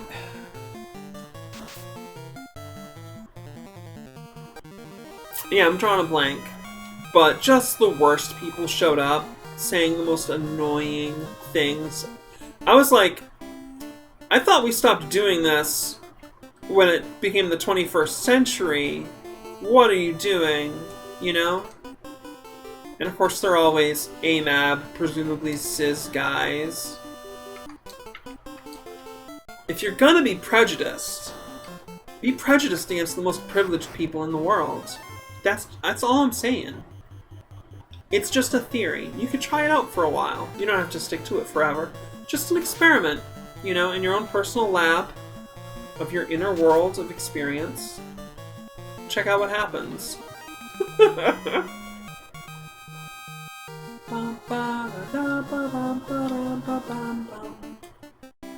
Alright, let's get the hell out of here. We checked all the chests.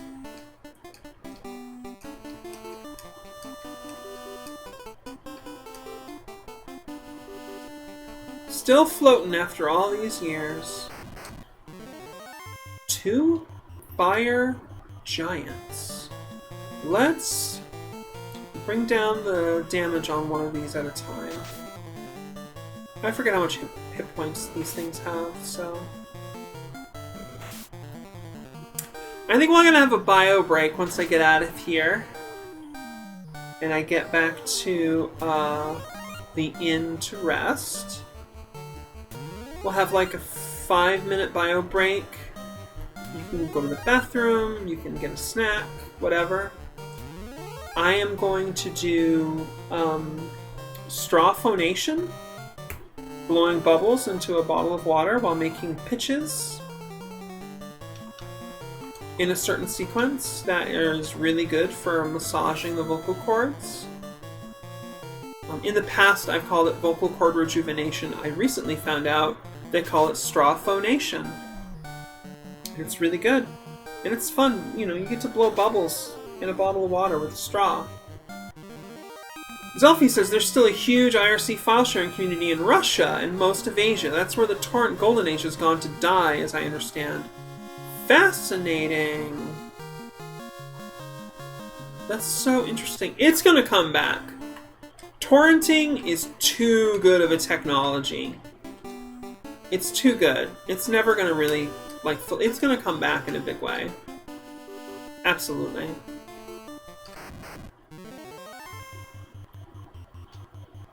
I believe this.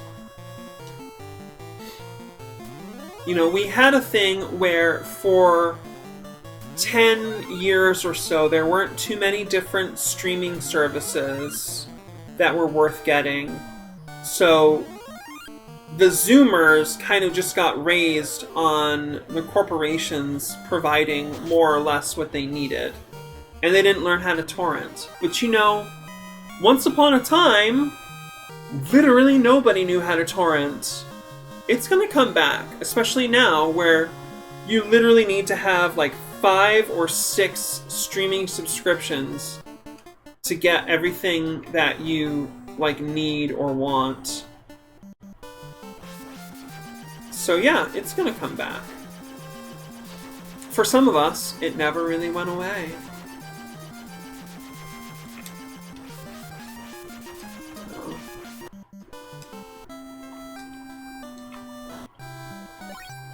$20 gold! That's not bad. That's not bad. Zelfie says, God, I hope so. I miss the days of everything being accessible. I know. I know. Let's save. And let's get our bio break message ready. Here we go. Loading. And then we make it appear by doing that. Oh, it's broken, isn't it? Yep. It's broken. Oh god. I need somebody to like teach me how to do OBS properly because like I always have to readjust things every time. I don't know how to make something just appear normally. And then the frame sizes and locations just like change between sessions. I don't know why. It really is annoying. Fit to screen?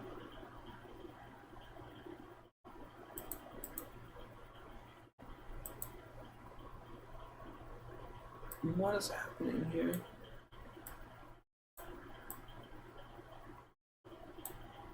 Why is there like a white space on the edge of that? What is going on? Why is there that? Has that been there the whole time?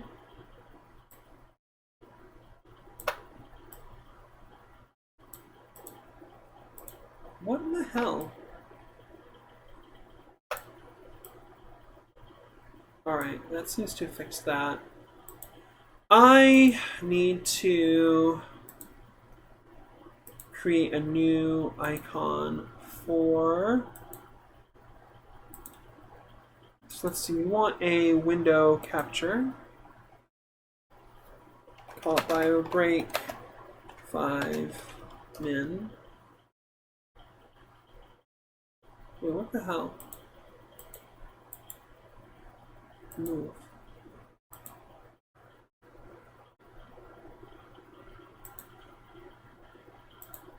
Shit, God. Alright, 5-minute bio break.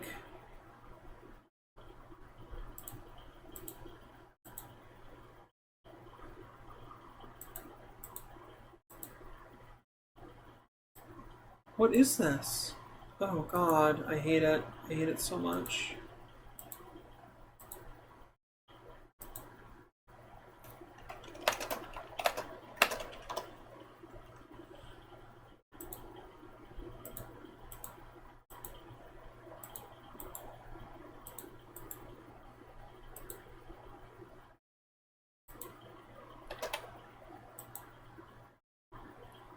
Okay. Okay, here we go, here we go, here we go. Jeez. Amateur hour up in here, friends. Not gonna lie. Nope. Do it like this. There we go. There we go. Alright. Zelfie says, back in the day, I ran my own streaming service for my friends and family. Had a Netflix-like interface and everything. 1,600 plus anime series. Over 500 movies and a few regular TV shows. Was a hassle to keep up, but I enjoyed every minute of it. That's awesome. And honestly, as an anarchist, I would say the way life should be, basically. Yeah, imagine having community, everybody. Imagine having community instead of just having products advertised to us. Wouldn't that be really neat? Wouldn't that be really, really neat? So yeah, I'm going to leave you on that note. And I'll be back in 5 minutes, okay? Stand up, have a stretch. Do something good. Do a little walk. Just do a little walk. Or something, okay? Cool. I'll be right back.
Hi, I'm back. I had some dark chocolate too, so, you know, maybe not the greatest idea I ever had, but there it is. Did it. Can't stop me. Oh, I know why it was making a white thing, because part of the window was off the screen. Alright, I will readjust this. Oh, hello. Damn it. You want this, and you want to go... Right? Okay, good. There we go. That's why it was looking white, because I had moved the actual window partially off screen. Zelfie says, welcome back. Thank you, Zelfie. Thank you very much. Did you get up and have a stretch? I appreciate it very much if you do.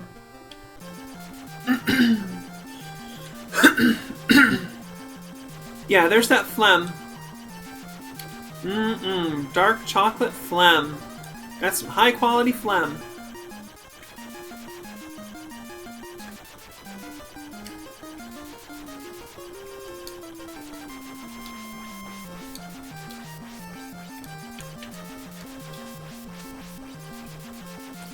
Oh, Zelfie is out and about.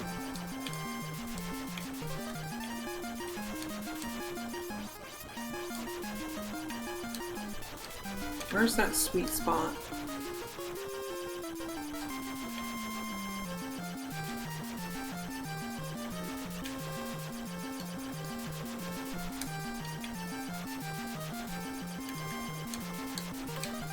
Right there. Wow. Hey, we got Allosaurus and Wyverns. I remember when we used to fight Allosaurus for, like, points and stuff. Should have switched to Beast Killer. Damn it. What do I have? I could hit him with Ruin. That would be a lot to use, though, for this. I guess I'm gonna say I don't care. We're just gonna fight these things.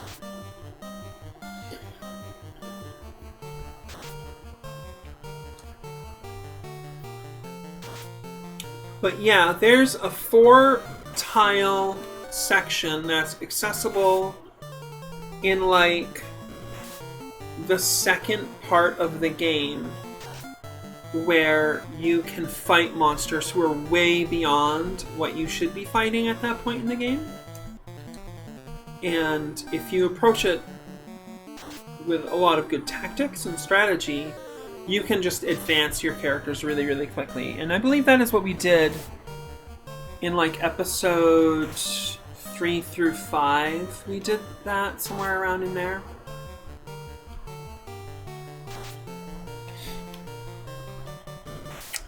Don't seem to be getting the status of... Oh, you know what? Maybe I need to use it. Maybe I need to use the Orichalcum to get the status effect. Let's try that. Let's see what happens.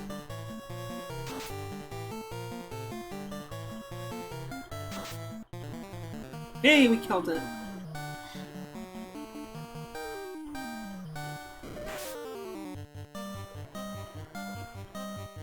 No, nothing happened. Oh well. Whatever.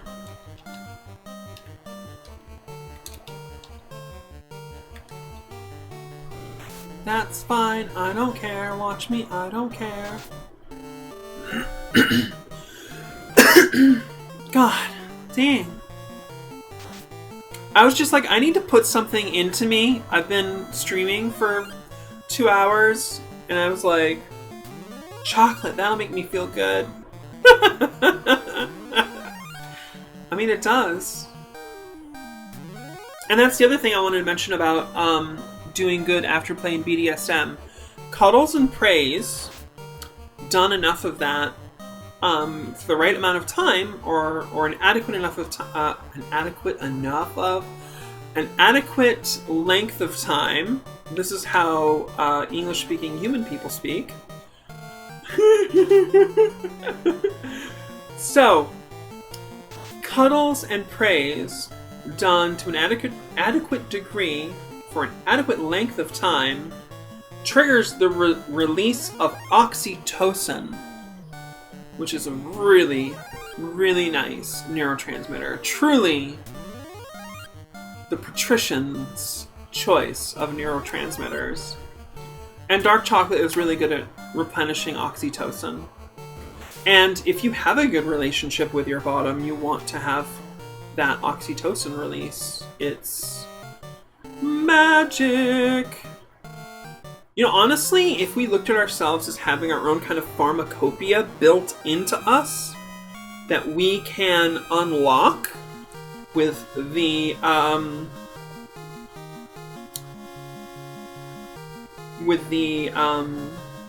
effective behaviors, could be fun. Could be a fun way of looking at things.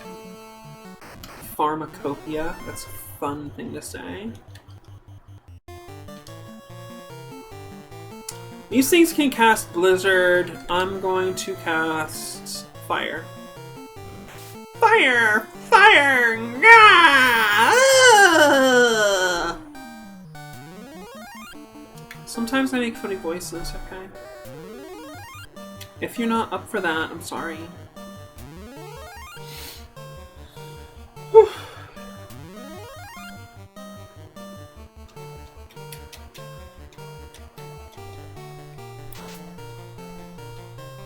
I should probably stop playing in about an hour. I don't know. I'll want to have a meal. Meals are good. And I kind of need to pick up some things at the grocery store for the sleepover I'm going to.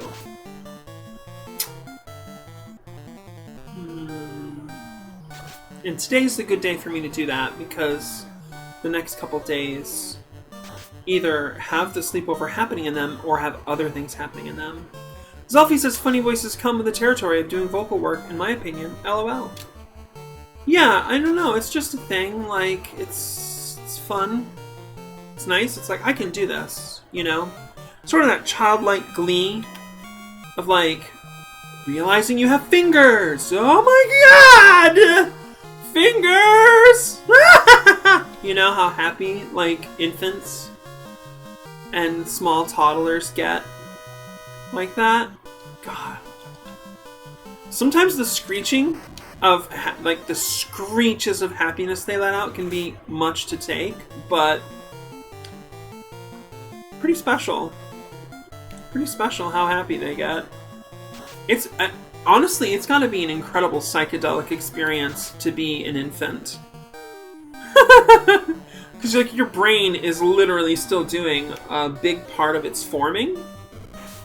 Compared to a lot of other mammals and other kinds of life forms, humans kind of come out almost unfinished. But we come out, we're born at that point, so that we have a chance to learn about the world more, you know? That's, like, what's up with that. And I think that's beautiful.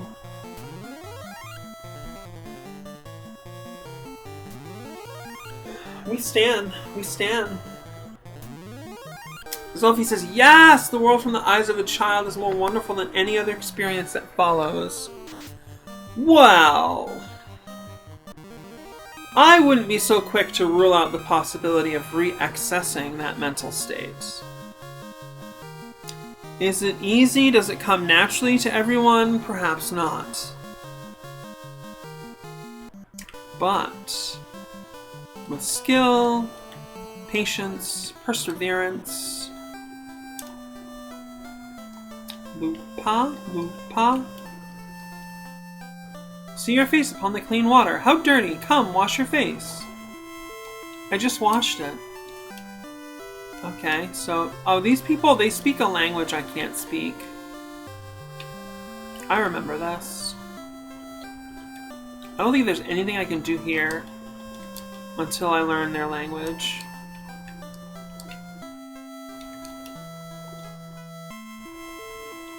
This is funny. It doesn't even look like there's any stores.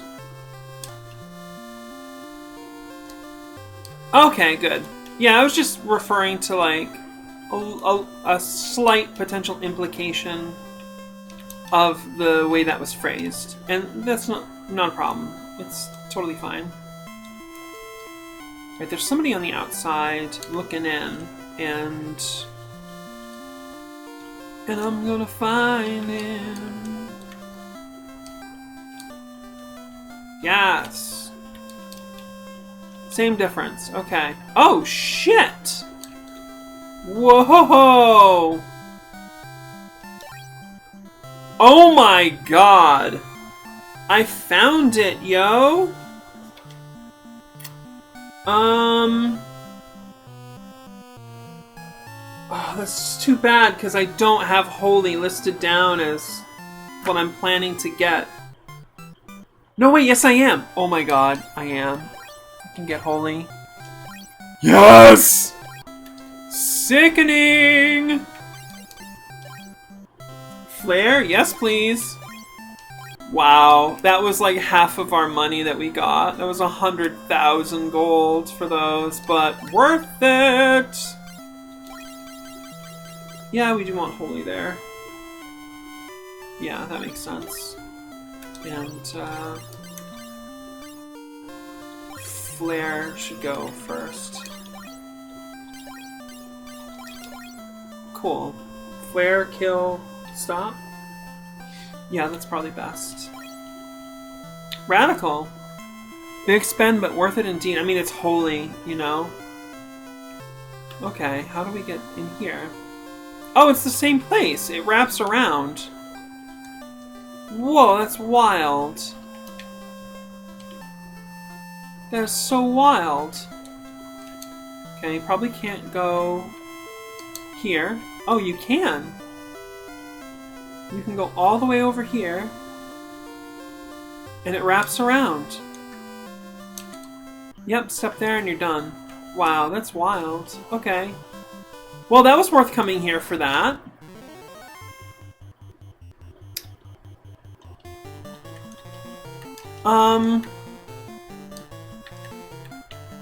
Let's try it out. Oh, it only goes on one enemy. Wow, that's intense. I don't think we're ready for that. What about flare? One enemy. Oof, the damage though must be huge, I bet.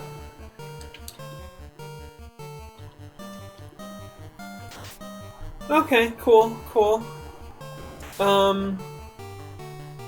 So yes, cuddles. Cuddles and praise. They're so good. And I could get into more of the psychology, but there are secrets that I am kind of sworn to keep to myself for the time being. If you, you know, if you join my circle and you work your way in, perhaps I will reveal these arcane secrets to you.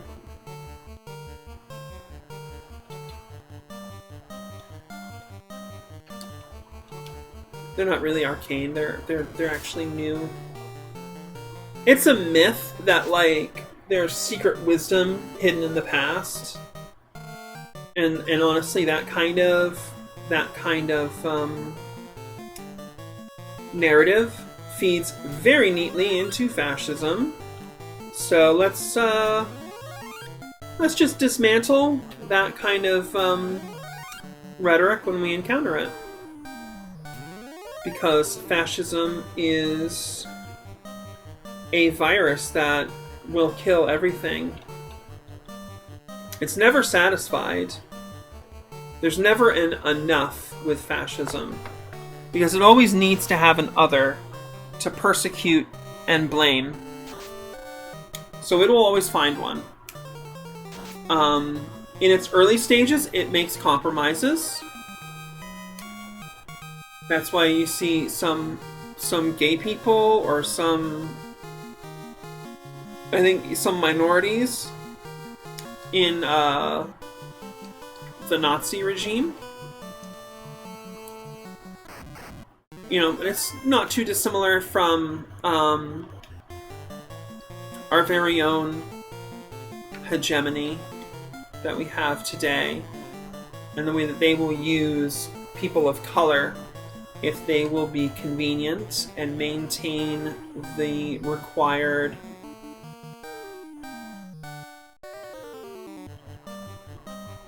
sorts of narratives.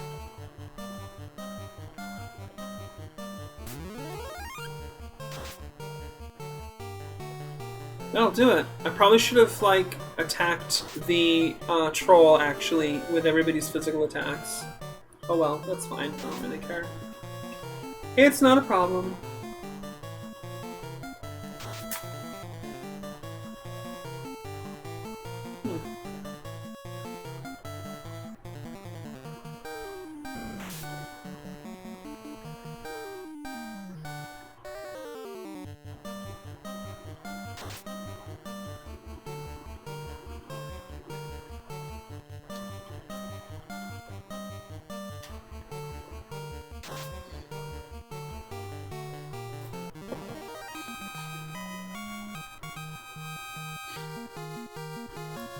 I was watching Mystery Science Theater 3000 last night to help me fall asleep.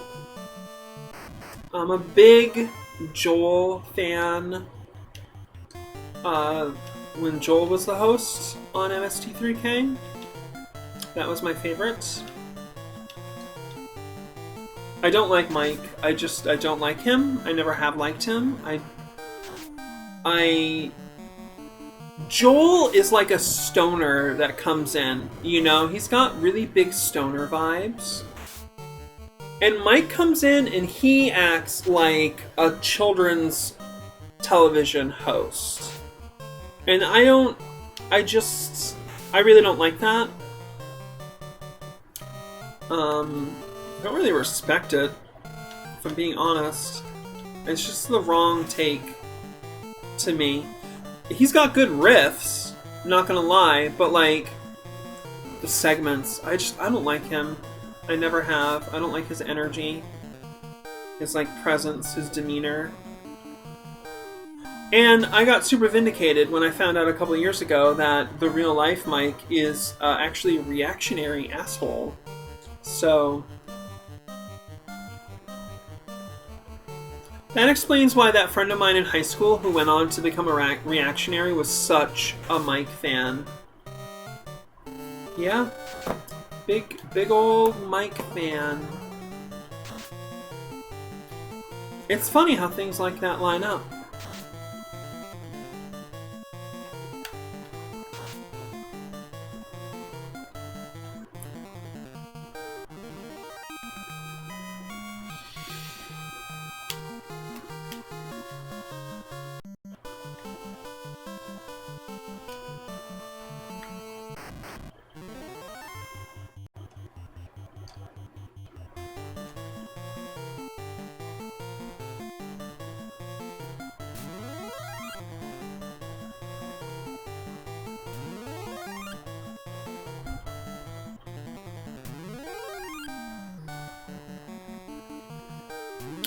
So I might go in about an hour, but I might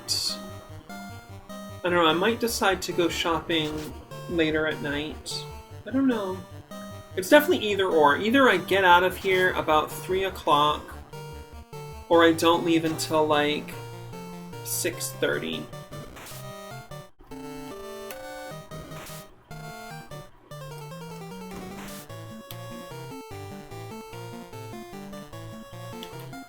I guess we'll just see how I feel, you know? Oh shit, these wyverns. I just remembered that in my Corruption of Champions 2 game, I'm supposed to be collecting, like, wyvern poison or something for one of the characters.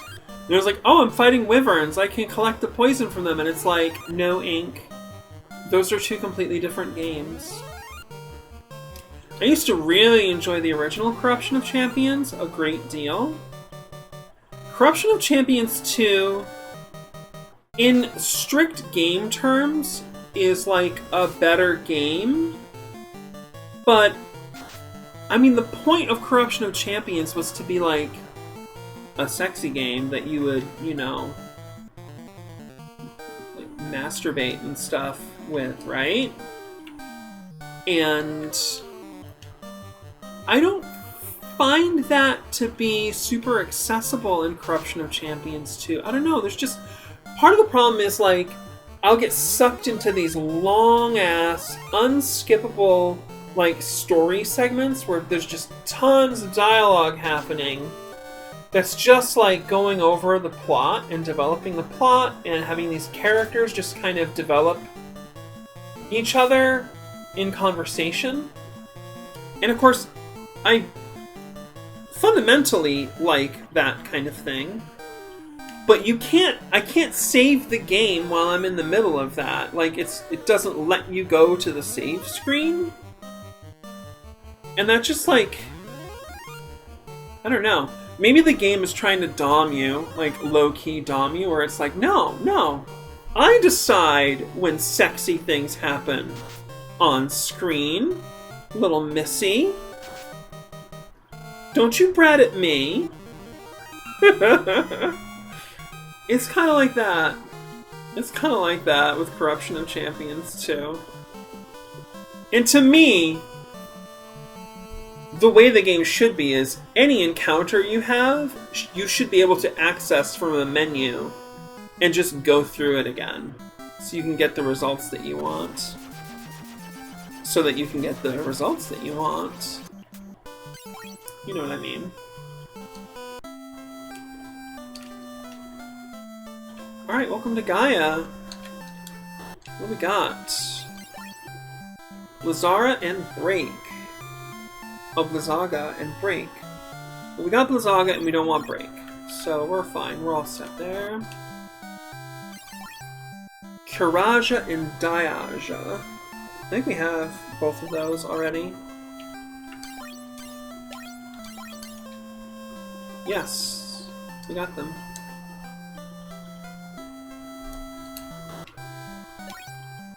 Here's Magical Ring. Yes. Give it to Inke, please. Nice.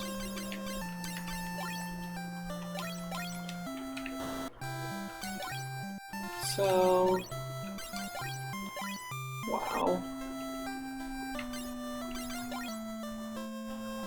Okay, good. It already sorted itself up. Good.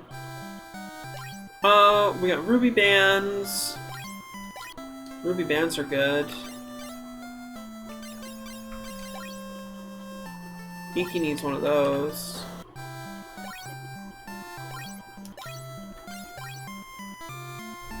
Wow, expensive. What's the Angel's Ring do? I want to know. I want to know what the Angel's Ring does. It prevents death. Just straight up, no death. Ooh, shit. Maybe you should just have that on Mari, frankly. Could be better. And the Fey Mantle. That's such a cool name. Fey Mantle has 8 defense and plus 8 to evasion. Compared to... I don't know what. I don't know what else. Probably the felt hat it would replace. We can afford one of them. What else does it do? Or it might go where a shield goes. I don't know. We're gonna buy it and see what happens. Give it to Mari.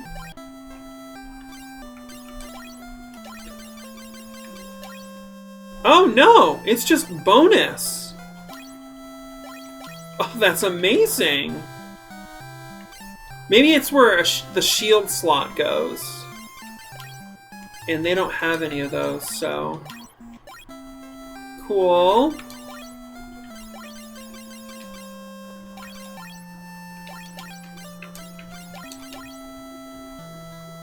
Awesome! I do kind of want the angel ring for her. Can anybody wear the magical ring? No, again, the monk can't. Monk gets like no armor, except for the ribbon. That is literally the only thing they can ever get, is the ribbon. That's so funny. Okay. Okay. So we might have just spent like 10 grand that we didn't need to on this magical ring, and we could have afforded the Angel's Ring.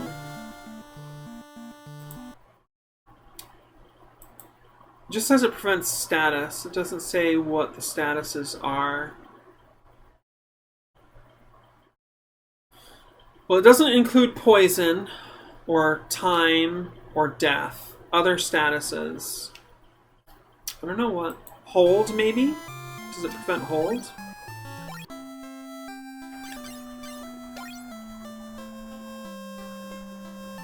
Maybe? I do like the idea of preventing death on all instances, though. That is really good. Tiger Fangs. Ooh. Tiger Fangs. How do those compare?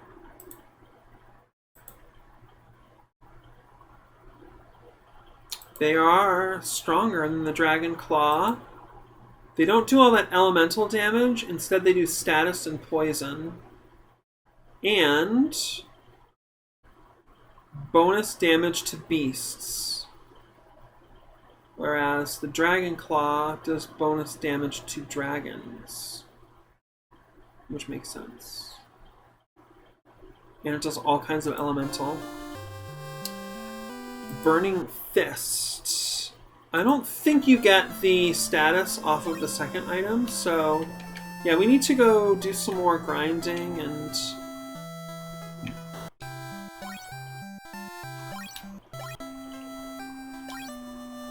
yeah, we're pretty good on these items. There's a professor who studies Lufinian. Great. Move it! Come on. Thank you.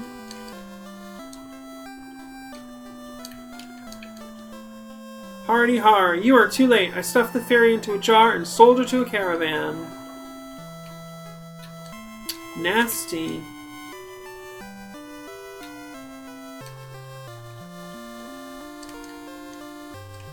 What a butt. Total butt. Your face is a butt, dude. Level 8 spells. Hilaga and Barrier. We got him. We got him. We got all of our level 8 spells. Funny enough, we're missing some level 7 spells. I don't know why. I guess we'll figure it out sometime.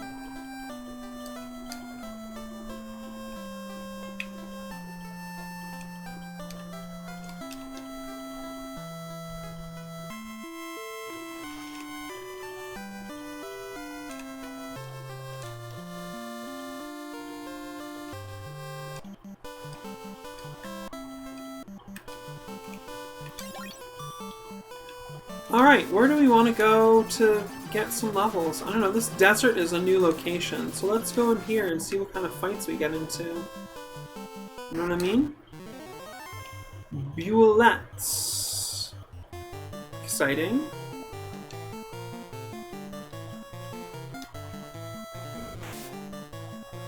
Wow, big damage.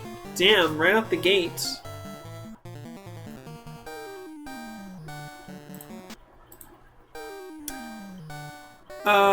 Let's see.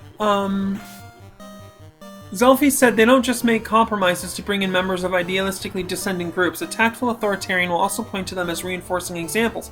Yes, exactly. Yeah. Yeah. Be like these ones. Go along with the program and everything will be fine. We're not gonna exterminate an entire demographic. We're just trying to make our community stronger. Our nation must be strong. These fucking assholes. We're not evil. We accept the good ones. As you can see, anyone can learn. Yeah. Yeah. They just... Very upsetting.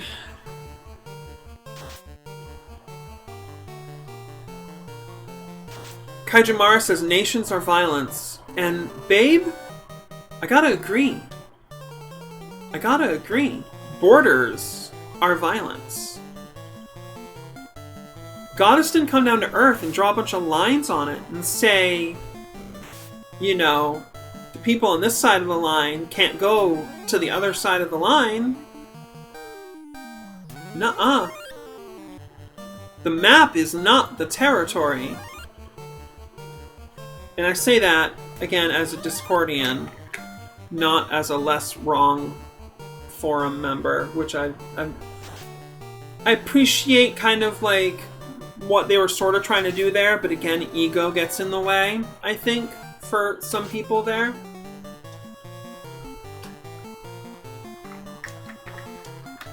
White boys just be having their heads right up their asses, you know? And a lot of that less wrong stuff is kind of an opportunity to ignore systemic injustice and issues of that nature. Just saying. Just saying.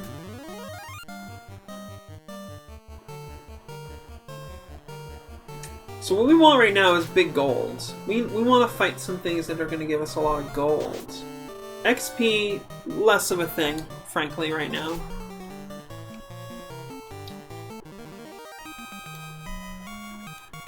Wow, one of them hit Keika for huge damage, though.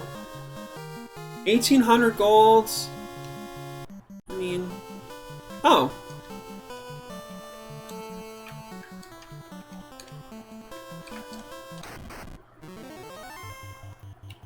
What I'm going to do is I'm going to try Ruin on them. I've only got 6 charges, but that's fine. That's okay.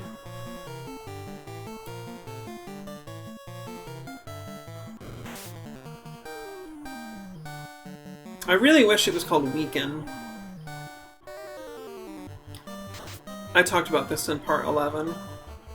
It was funny. You should watch it. Lots of content. All my archives are on YouTube. Yeah, it's linked in my info pane here. I'm gonna get a link tree together pretty soon. That'll help.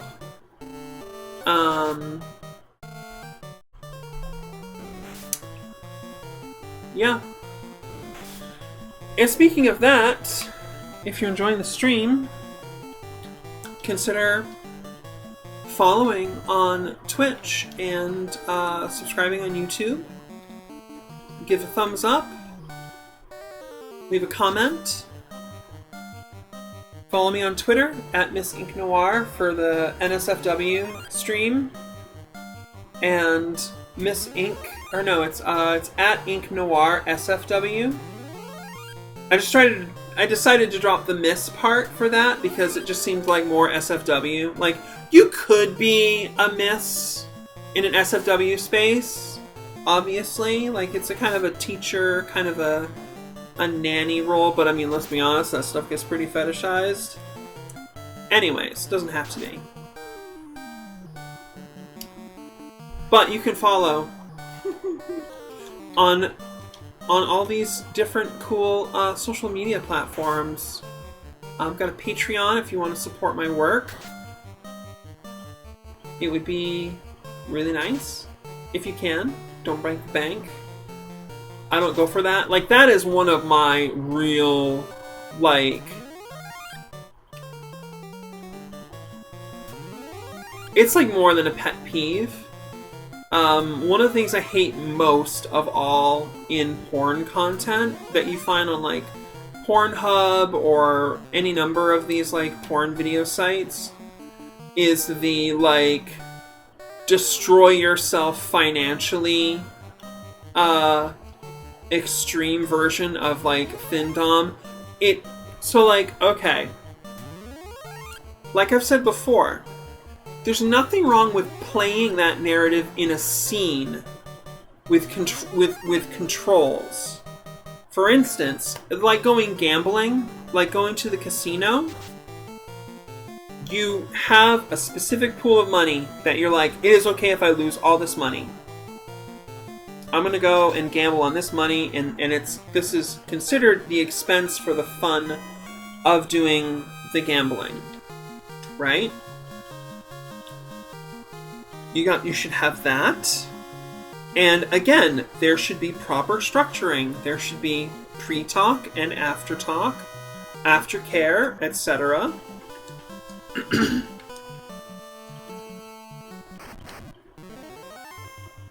So it just seems like this ground is just full of these monsters. Not super impressed.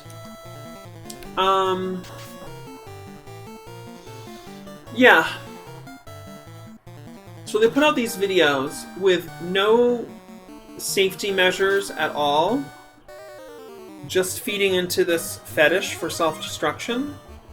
And I'm not going to kink shame, but I will say that's edge play. And edge play should have some safeties. There should be other things going on there, or it just turns into self-harm. You know, and people... I was friends with somebody who... their policy was everything was consensual, non-consensual. Everything. All the time with everyone. And for a while I was like, well, I guess that's just this person's way. And now I'm thinking more kind of red flaggy. And again, like I said earlier, a red flag is not a label we stick on somebody and call them toxic. It's not a one-to-one ratio of, oh, you have a red flag, you're bad. It's not like that. But I would do things differently now than I did then. For sure.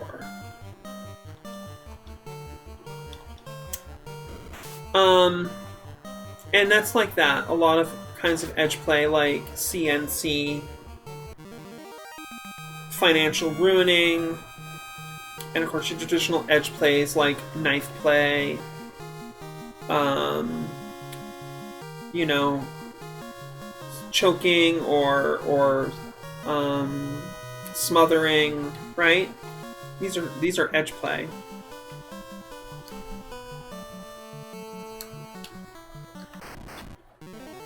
Thought I could get out. Yeah, it's fine. These things aren't going to hurt me too badly, I don't think.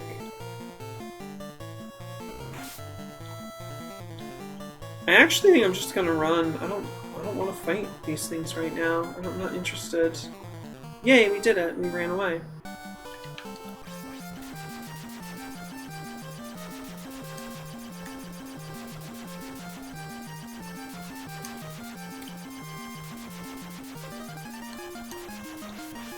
So yeah, that's a bit of what my,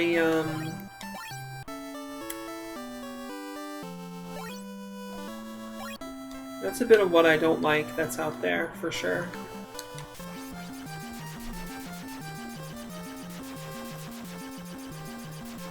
Especially given that these people don't even know you exist.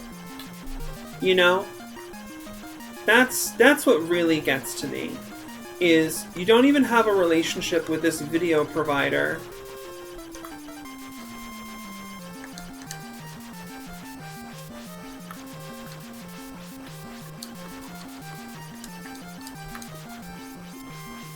Huh. I think I need something else there. I'm not sure what it is, though. There's supposed to be some caravan somewhere? Did I read that right?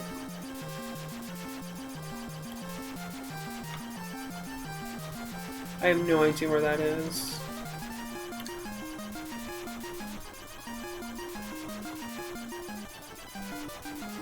I actually am not sure where I'm expected to go right now. It's honestly not the most fun I've ever had. There's this desert. There's a bunch of tough monsters in there.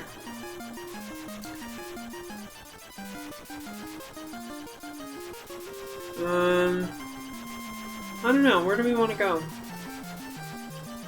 We can go virtually anywhere.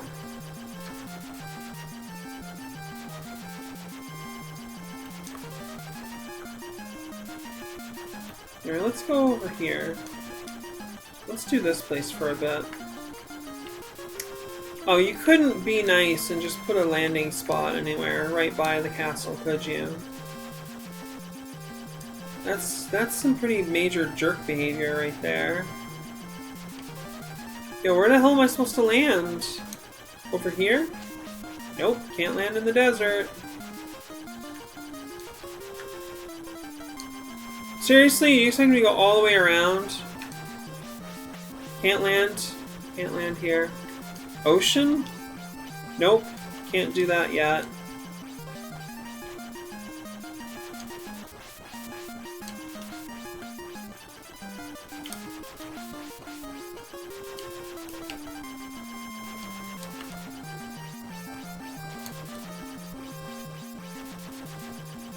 What were they thinking?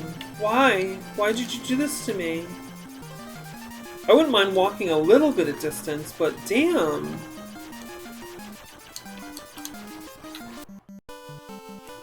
crying out loud.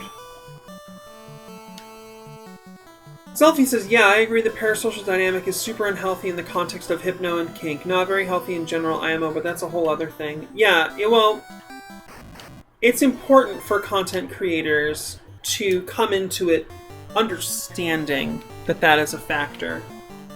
And understanding some of the things that they should be doing as like a reasonable measure for the safety and well-being of their audience. Obviously, you can't account for everything. Everybody's got a certain amount of responsibility in it. But, you know, is it really any different from like a typical like capitalist owner exploiting workers, paying them like maybe 20% of the value of their labor? You know, for every 10 hours one of these people works, they're basically working 8 hours strictly for the privilege of having a job. You know? How much different is that from the FinDom video content creator who doesn't put in the effort to make the content, you know, a little more safe? You know, to put in some of those safeties. They're saving themselves labor at the expense of other people. You know? And, of course, saving oneself labor is increasing profit. Because every corner you can cut means more that you can produce and get more income, basically. And now, ultimately, I have sympathy for basically everybody in the situation because, you know, the porn video content creator is operating in a system with absurdly exploitative landlord systems, banking systems, and other situations that extract wealth. Of course, a lot of these content creators are women or trans, and they've reduced opportunities in this culture as well. So it's balanced, but, you know, what kind of life is it to say, fuck you, I get mine? I just can't. I can't be that way. I don't know. I'm not saying I'm better or anything. Maybe I'm stupid. Maybe I'm the biggest fool. Number 0 in the tarot. Great big 0. You know? Dumbass noir. That's me. But I don't think so. And I think that, like, the whole, like, rugged individualist, competitive rhetoric, I think it's pretty obvious that that is a narrative that has intentionally been put out by the ruling class that does not want us in solidarity with each other. Because that's the one thing we've got. We've got all of us.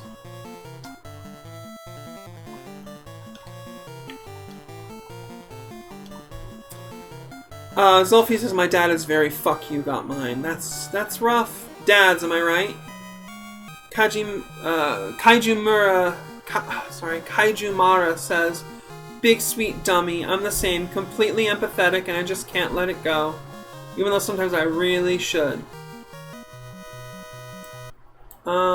He's getting his second divorce next month, so you're not dumb. Okay. It flagged that. You're not dumb for going the other way. Thank you. I mean, I don't have any successful long-term relationship, right? I have a best friend that I've had for about 11 or 12 years now. That's a pretty good relationship. Other than that, I wish I was closer to my sibling. I wish I had a better relationship with my parents. I wish I had somebody to cuddle right now. Honestly, there's something wrong in the world where...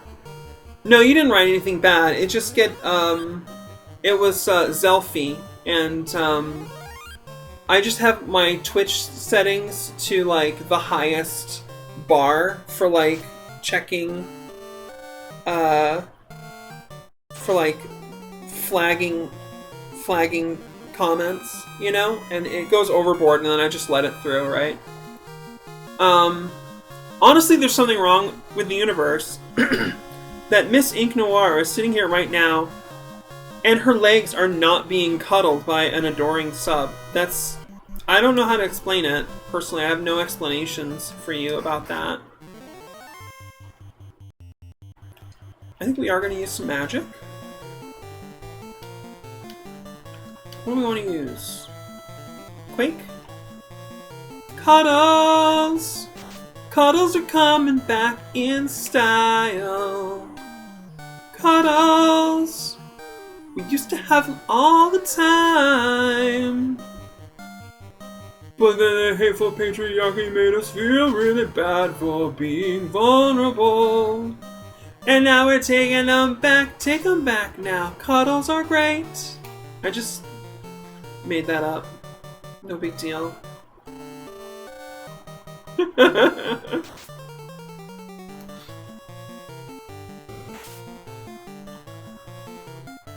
It's not an ink stream if I don't sing something.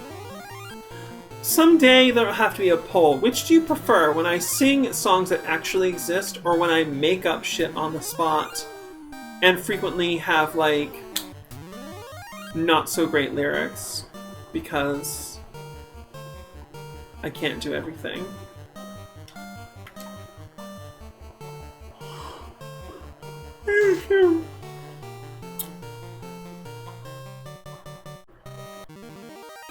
Making up shit is so fun!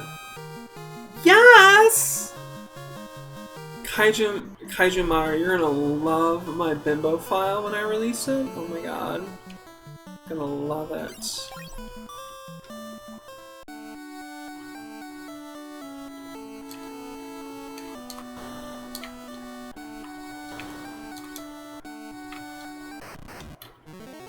Taken by surprise by 7 horned devils. This is intense. They can use magic that's really dangerous. And there's some Fyra. It's gonna hurt. Yep, it's gonna hurt quite a bit here. So I've already been through this place if you haven't seen the previous episodes. We came through here in probably like part 9-ish. Maybe part 10. Yeah, I think... No, yeah, part 9 we did this. Because part 10 was kind of like lost, unfortunately. Which was too bad. So we are going to...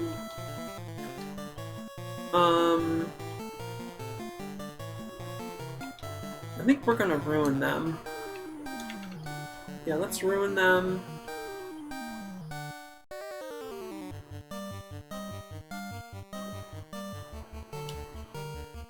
Do any of these things have a special ability? How do we know? Spellcast. Yeah, baby.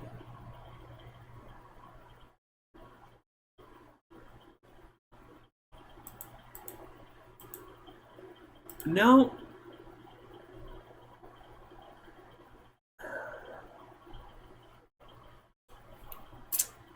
No. The first really good one I got was the healing rod, the healing staff. That's okay. Zelfie says I miss cuddles too. I cuddle occasionally with friends, but it's all completely platonic because they're in monogamous relationships. Platonic cuddles are like super heckin' valid. Platonic cuddles are good. Actually, I'm gonna go on record. Platonic cuddles, I'm in favor of it. Defos.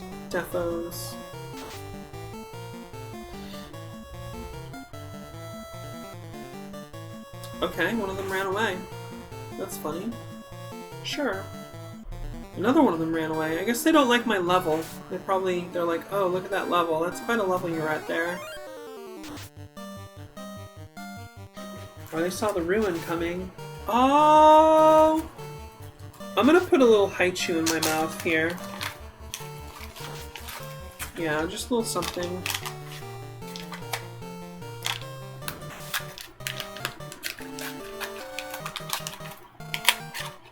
So what Ruin does is it reduces the defense of an enemy.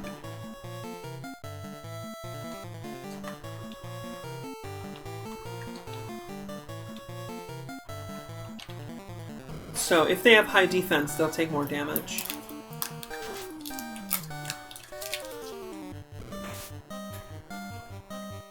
Unless I wasn't paying attention and I missed who actually got hit by the spell and affected by it or not.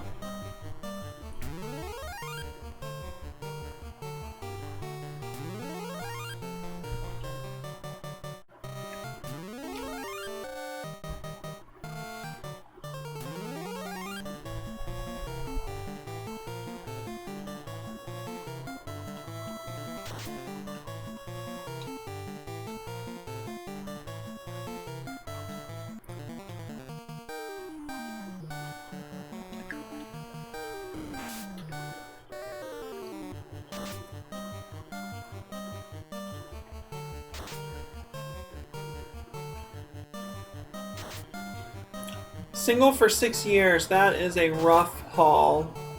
That's really rough.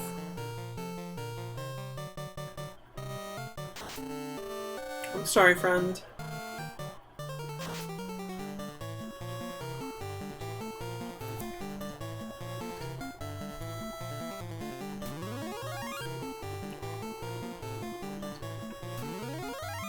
Like, I've got some kink relationships right now, but I'm not really, like, with anybody particularly right now.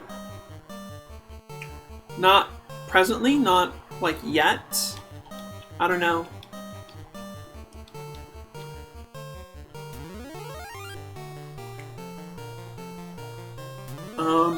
And so I've been single for about 2 years. Which is probably for the best. Because I really needed to work on some, like, borderline personality stuff. But, as we discussed earlier in this episode, part of working on things is trying them, practicing them and stuff.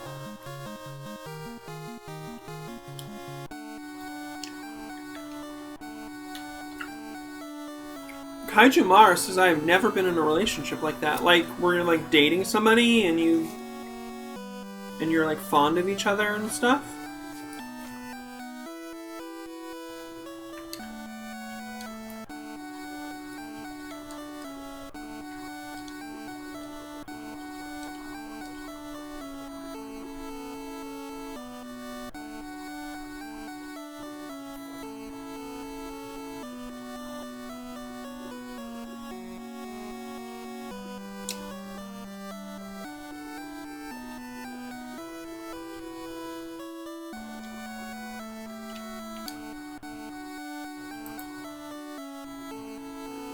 Kajimara, never. I've flirted a little, but never gone more than that. Or some more kinky games, but never a heartfelt relationship in that sense. Yeah, I mean, the thing is, if part of your, like, gender goals are to transition, it can be very difficult to have a rewarding close relationship until you start making a certain amount of progress on that. And I say this as somebody who was, for the most part, not transitioning for quite a while, even though I already knew that I was trans. And I dated people. I kind of partially transitioned, but I hadn't transitioned publicly. And even though, like, I told all my friends and family that I was trans, and I maintained that privately, it still causes strain. And because, you know, think about the other person. Like, people in a relationship, a lot of times they, like, want to be seen in public together, kind of. And they want people to see you being yourself, being with them.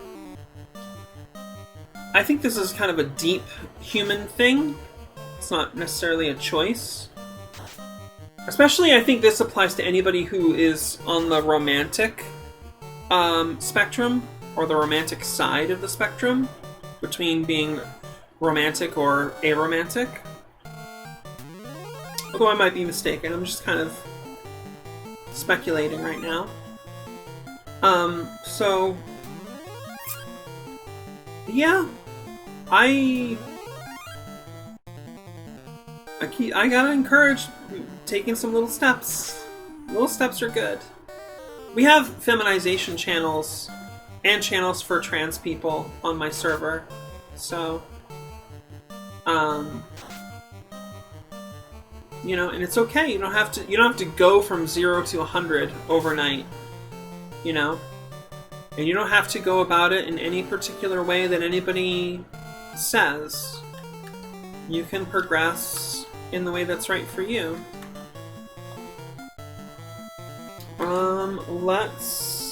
Let's do a Blizzara on them.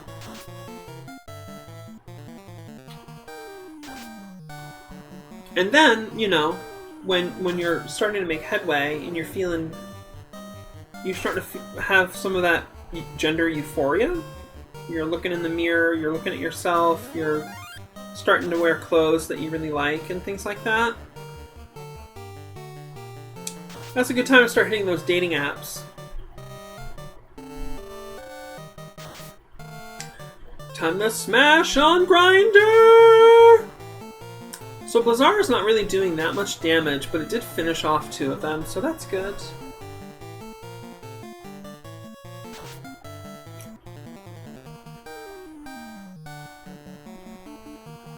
And always remember to practice safe sex, friends. Remember, you have a right to potential partners' STI panels. Now, of course, you can't insist, you can't literally force somebody to get an STI panel, but you can say, look, we're not going to do anything if you don't have this.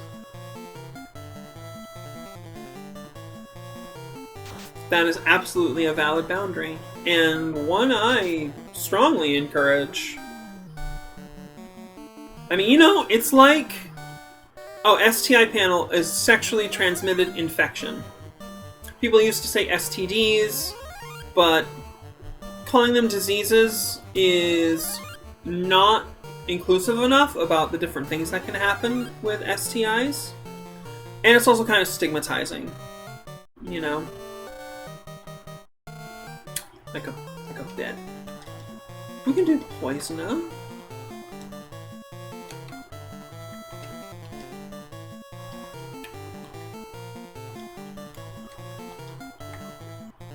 Oh shit, I forgot who I targeted. Jeez. Let's just make it simple and go in a row. Okay.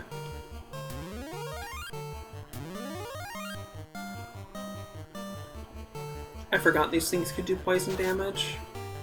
Wow, they're hitting with all kinds of status ailments. Damn.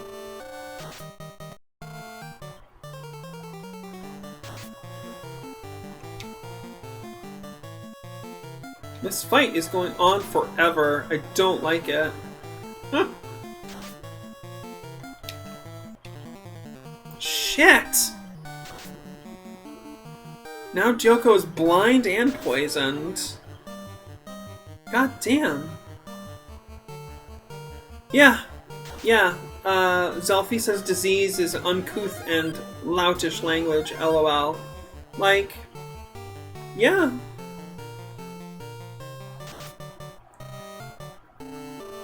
Alright, we got rid of another one of them. That's good. I like that. Let's cure some more poison. The civilized get infected. I don't know, you know, I mean... Again, it's a social construct, you know? They're real. They're a real thing. We're getting some good gold. That's good. Let's use up here.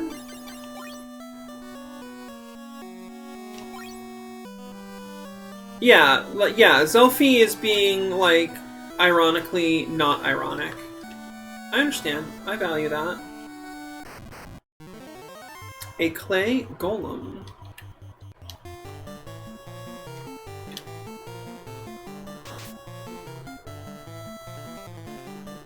I don't think I've ever done any status damage with the Orichalcum. I don't know. I don't know.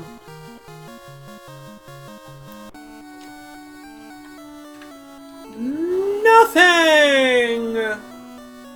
So let's see. So we want the third one in the row. There we go.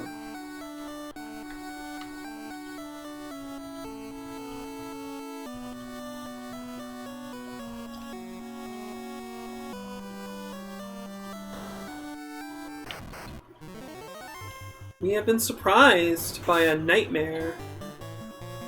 I just, honestly, every time it's like surprise, like I imagine these things just start like... Again, I've been playing too much Corruption of Champions too. It's lewd. What I'm imagining is lewd.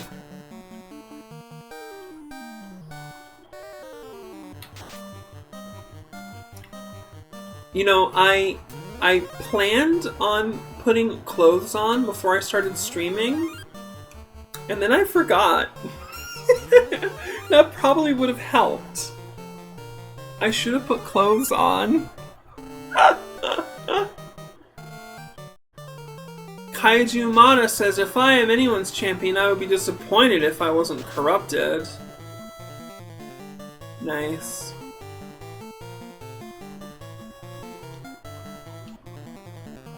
You seriously imagine you're part of like a heroic guild, and all your like allies, are getting corrupted one after the other. It's like getting picked for like kickball. What if you're the last one? You're like, damn, the demon girls don't want me? Oh, it'd be so sad. But then at the end, the demon queen would come and say, ah, this has all been part of my tormenting you for my pleasure. Okay, I need to stop before I get carried away, because this is a good story. Zelfie says a terribly wrong thing. Clothes are overrated. I disagree. Clothes are underrated. Clothes are always better than no clothes. That is my position.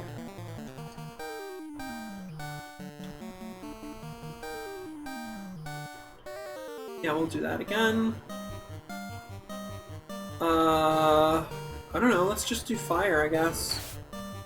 Kaiju Mata says, I wish I had clothes I liked, but heck, one day. You know, I mean, not to be, like, victim blaming, but from a certain angle, you know, in a certain sense, only you can make it happen. You know? You gotta take some actions. You can do it. I did it. I was hopeless. I was like super hopeless. You don't even know. It was bad. It was really bad.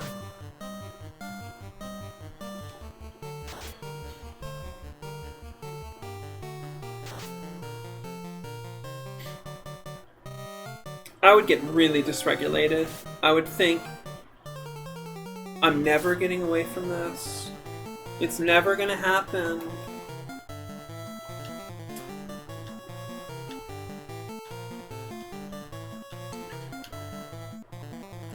Pretty difficult to live with that kind of thought.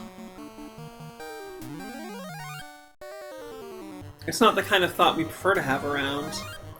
THOT thought. That's way better. Zelfie comes from a nudist household. Maybe it's time for you to discover the joy of clothing. I don't know. I'm just kidding. You do you. Whatever's good. I don't know. Do what you want to. Do it, everyone. Do what you want to. Let's have some fun, y'all. Probably not the first time I've sang that on stream.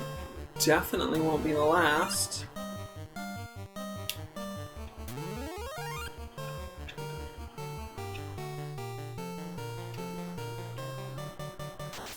So yeah, in case you didn't know, I've come back to this location just to get gold and XP and stuff. I just came here because it's a difficult location. It's actually like the last dungeon in like technical order that I should have come to, more or less.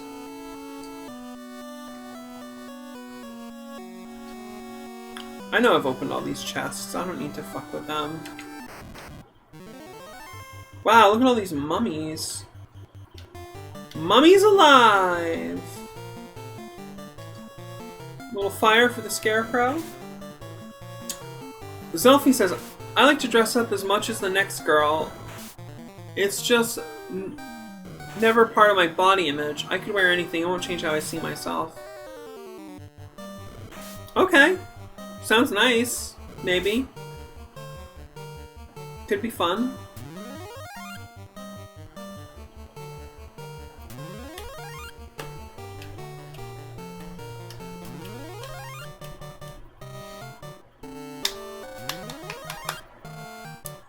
I can't say, you know, anything about the nature of your being. I do find that I tend to suspect people of being agender when they have a very, like, laissez-faire kind of, like, relationship to clothing. But that certainly doesn't necessarily cover every instance.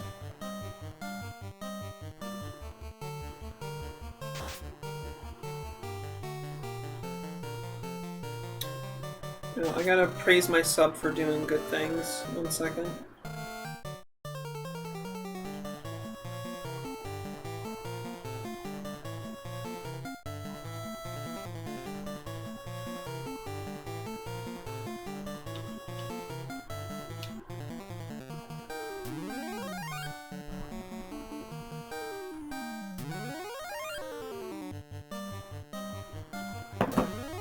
Cool.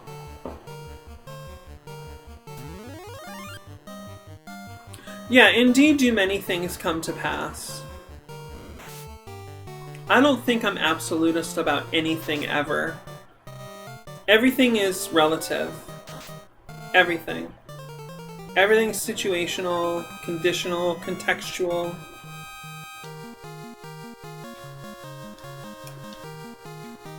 We have leveled up.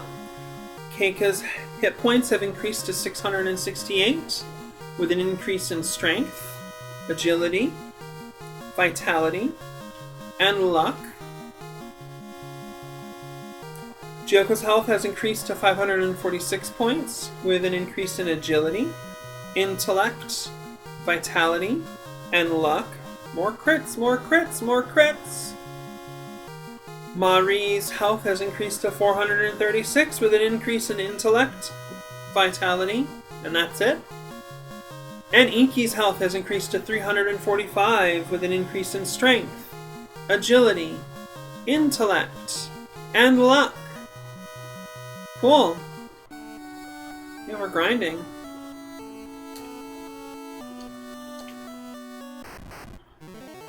Alright, let's fight some zombie dragons. It's pretty easy when you think about it.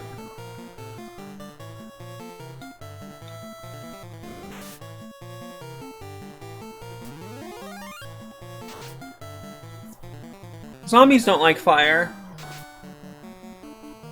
Literally just like pounding them with a level 1 spell. It's pretty nice. I do like that occasionally the level 1 and level 2 spells become useful. That is a huge hit. Oh my god. 190 damage. Sickening.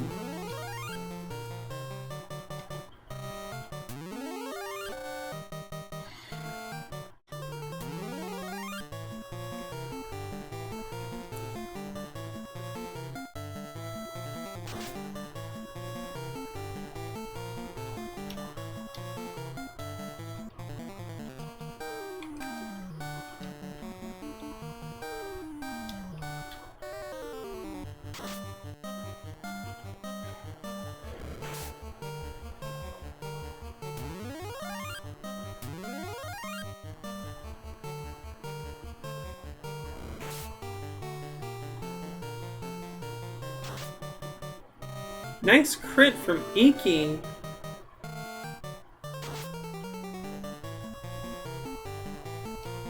Alright, one down.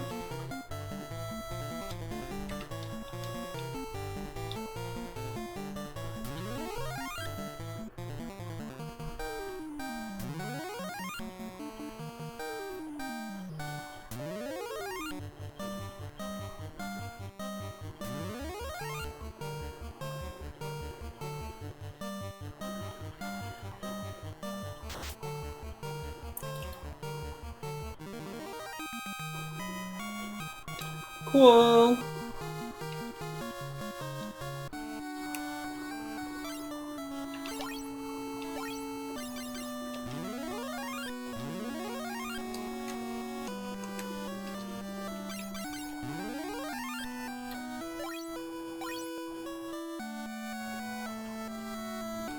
Oh, I did not want to do that.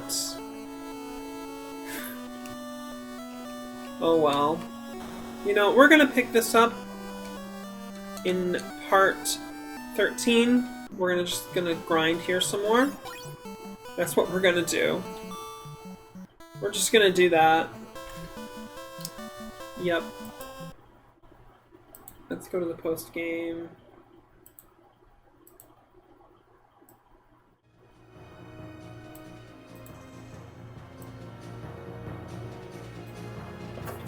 Cool.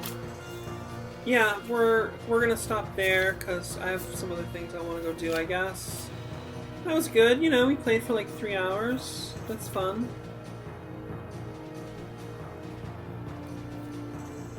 Absolutely. If you don't mind, I'm gonna just run off. I'll be right back in 1 minute. Literally, I'll just be back in 1 minute.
Okay, yeah, sorry, I wanted to chill. It's customary here that we kind of chill out for a while and do some post-game talk.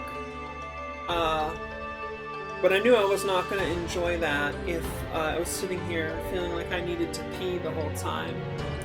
Zelfie says, I guess I can understand that about non-gender. I don't know if non-gender is a widely accepted term. Usually I hear agender, but anyways, it's whatever's whatever.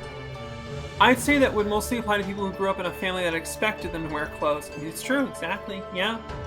encouraged in the developmental years to express themselves through clothing. For me, they were viewed as more, this is what you have to wear to be in society.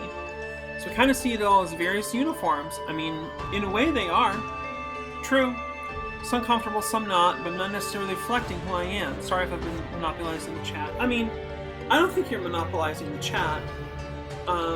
Anybody who wants to post can post. It's fine. So yeah, you know,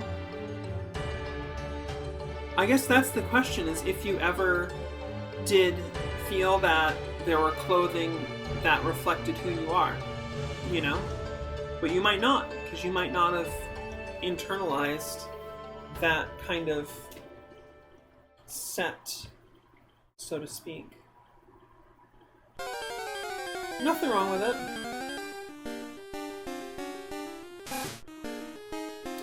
So yeah, it was good to get back to the game, for sure. And next time we will do some more grinding here at Castle of Ordeals.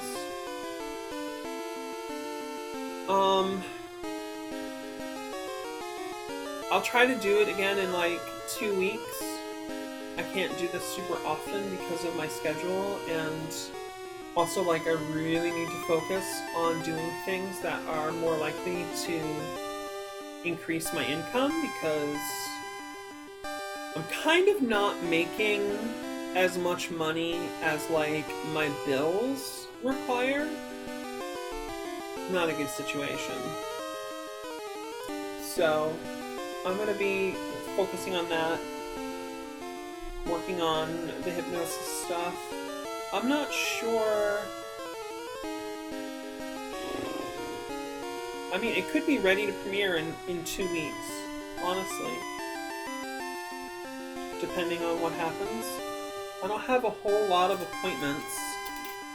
I don't have a whole lot of things going on.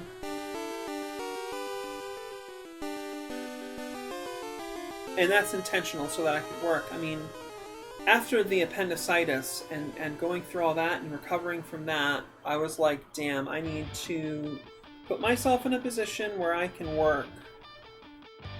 So I've been intentionally keeping as few appointments as possible. I stopped going to the actual like trans support group meetings. They helped me a lot. I still think they're good. I don't think they're bad or anything. I went really very consistently for like 8 months. And I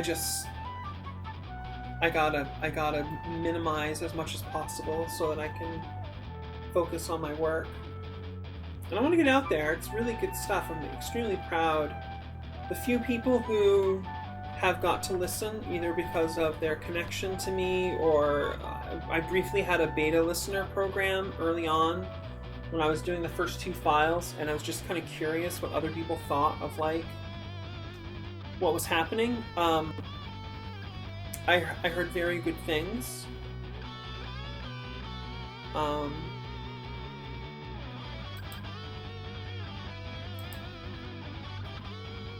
And there are people who it seems to have helped as well, as intended. The files are intended to help people, or give people the tools and the opportunity to practice with them so that they can help themselves. Right? And they do that under, you know, conditions that are fun, enjoyable, or otherwise hedonic. Because I'm a big fan of that healthy hedonism. I mean, really, with my philosophy, if something becomes unhealthy, it can't be hedonism anymore. You know? Not long term. I mean, if you're just looking at the immediate pleasures in the present, you could probably, you know, get away with a lot for a while. But if you're thinking big picture, if you're a big picture hedonist, I just think it's good. I don't know, if your heart and your soul call you to asceticism, that's a more or less valid trip. I can't blame people for going on that trip. They're finding it out. They're finding out what that's like for them. That's okay. I don't mind. I'll allow it. I give you permission to deny yourselves of pleasures.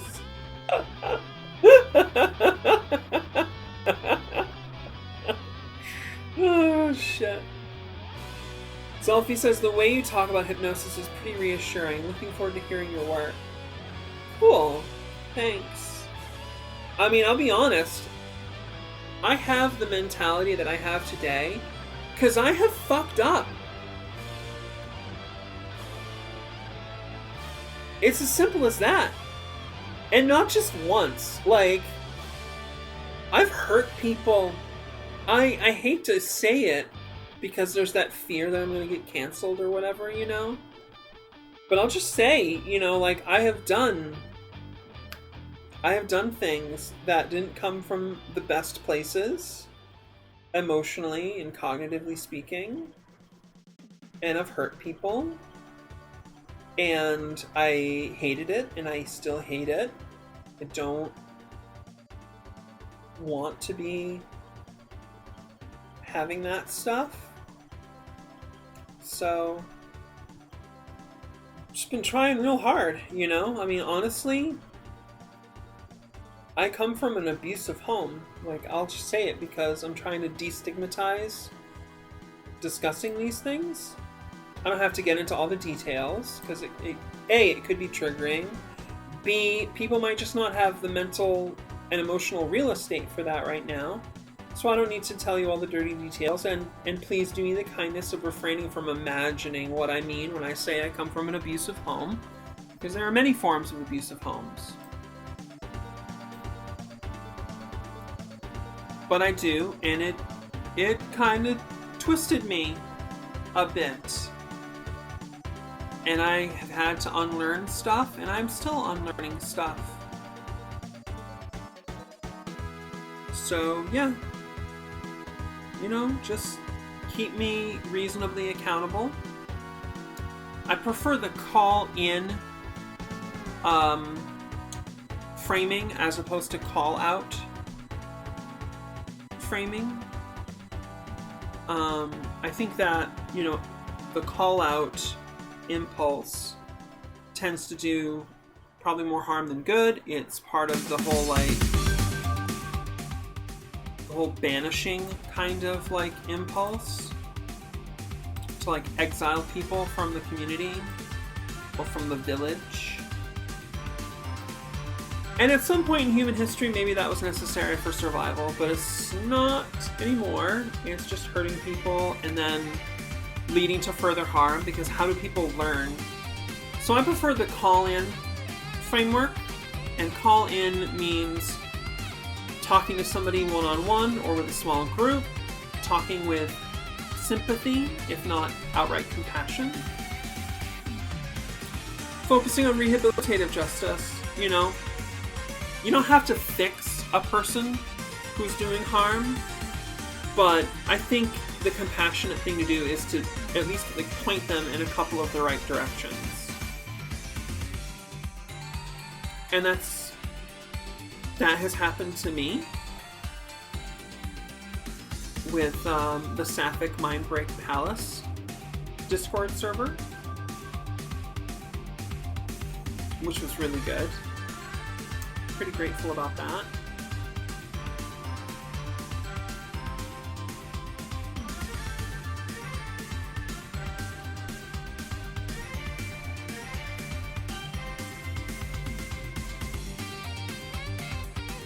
So I'll just keep trying, and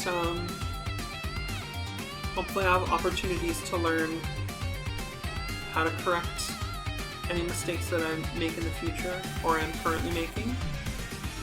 This song pretty much rocks. Skyway Octane, that's just a good sign. What a cool title. Zelfie says mistakes and flaws are super, super important. I've been on both sides of hurt more times than I can count. That's real. Wouldn't have ever become who I am today without that. It sucks to have to go through it all. I mean, but that's like Maya, right? That's the reality that we live in, right? But in a weird way, extremely thankful to the experience of growing out of it. Regret the hurt caused and use it as a motivator to do better. I mean, from one perspective, you could say the darkness or ignorance is a blessing, because with darkness and ignorance, we then have the opportunity to have the supremely ecstatic experience of going from darkness to illumination. You know, if we always knew right, you'd never feel that transition. I don't know. There's probably, from some lenses, there's probably some harm in that kind of narrative. And I welcome, you know, further advancements on it, but I think generally it's a good philosophy to see good in bad, while not just allowing bad to go on, but also, on the other hand, knowing that we all have limitations. Our bodies are only capable of so much labor. Our brains, the things that we think things and feel things with, well, not just the brain, but the whole body. I mean, you actually do kind of think and feel with your whole body, but the brain is a big part of that, and the brain runs on fuels. It needs sugars and fats.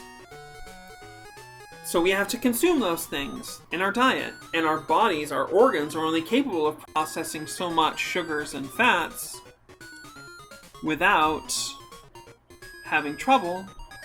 Ergo, there are very real limitations on our cognitive and emotional capacities. So, you don't have to do everything. It's okay. You don't have to be everything right away. Absolutely. I'm gonna get this right someday, I promise. Kaijumata says, heck, there's a children's book I love where one of the characters says, sure, we have a long way to go, but look how far we come. It's a very good philosophy. I think about that too, you know. There's a certain perspective that looks at, like, how bad things are right now. You know, with all these, like, fascist groups rising up. Lots of anti-trans legislation going around in governments. Income inequality through the roof. Some pretty bad situations environmentally happening with CO2 and everything. But the other way is, consider the fact that we all literally come from single-celled organisms. You're talking about maximum ignorance. Maximum ignorance. And from that, we've come to this. That's our heritage, you know? That's a pretty good note to leave out on, I think. Yeah, we'll do that. So yeah, please follow on Twitch, subscribe on YouTube, hit the like button, hit the bell icon for notifications. Follow me on Twitter, at MissInkNoir if you want the NSFW stuff, and at InkNoir. You know what, I'm going to double check, make sure I'm getting this right, because this is the first time I've announced this new Twitter account. Let's make sure I'm getting this right. It is at InkNoirSFW for my SFW account, which is very good if you're left-wing and a nerd with somewhat particular tastes. Put it that way. I think that's probably a pretty diplomatic way to put it. Mm-hmm. And if you're able to support me on Patreon, that is huge. Really huge. Helps a lot. Helps me emotionally. Every time I get one of those notifications that somebody subscribed on Patreon, it genuinely makes me feel warm inside. Like, I mean, I hate money. I really wish I didn't have to think about it at all. It is such a waste of thought. It is a huge cognitive drain. But, like, I understand what that means. Like, that money is labor that somebody did. They could do a lot of things with it. and it's keeping me alive. So I can extrapolate it out of the materialistic thing to the meaningful thing, which is it's like a form of love. Or, as Robert Anton Wilson would talk about it in his book Prometheus Rising, he calls them biosurvival tickets. It's true. I mean, they're more than that, but there's that for sure. Yeah. Discord, I have one. Let me know if you're interested. And, by all means, if there's anybody in your life that you think might enjoy the Inke stream, the whole Inke scene, absolutely, pass the word around by any means that you can, that you feel good about, that you want to do. You can reblog stuff on Twitter, you can send people links. A couple of good words can do a lot, saying, hey, I like this, I watched this person, they are te good, right? Yeah. So, oh god, thanks Selfie. It is a chill stream. I like to do chill stream. I used to be really into speedrunners from like roughly 2014 to 2017. And they could be really cool as a community, but they would be really harsh on themselves. And that kind of bothered me. I'm not going to say it's wrong or right necessarily in absolute terms, but it bothered me a little. I could see the way their body language would get whenever they lost like 4 or 5 frames, where they'd angrily hit the reset button. It's not good. That cortisol, I don't know, too much of that stuff. It's not really good for you. So, yeah, we try to get a bit excited and funny and stuff, but try to do chill. Absolutely. Lighthearted. Try not to take the game too seriously.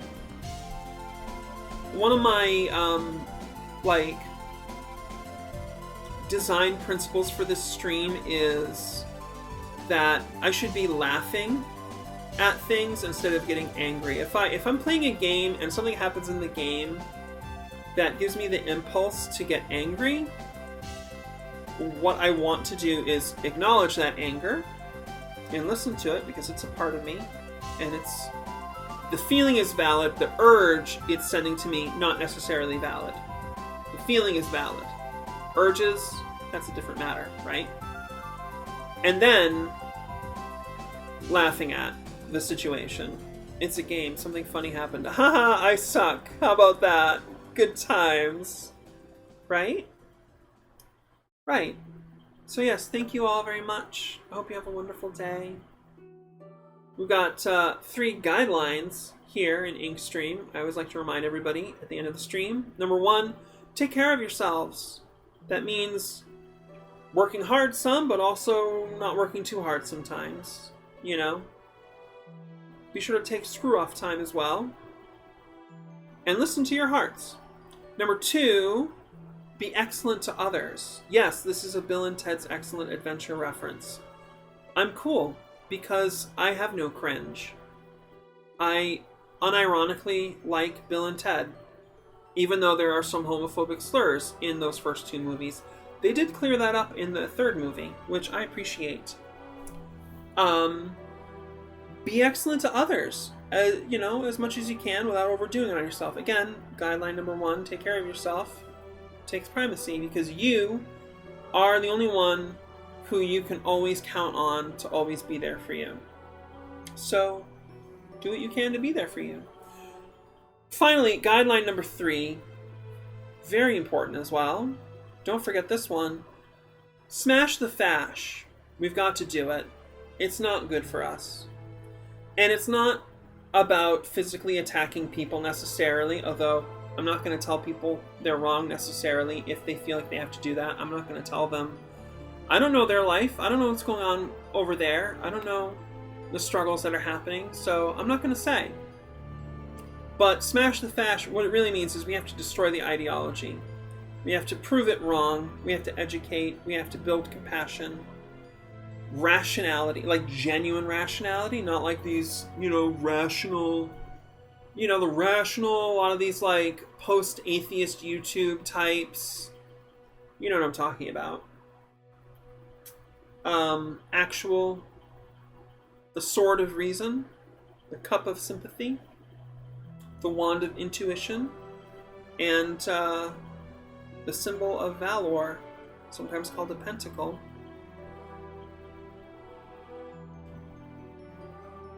Can't ignore any of those things. Intuition is real, you know? And without compassion, you lose it. You start hurting people, and that comes back. So yeah. That's what we say. Take care of yourselves, be excellent to each other, smash the fash. Thanks. Have a great week. Love ya. Bye.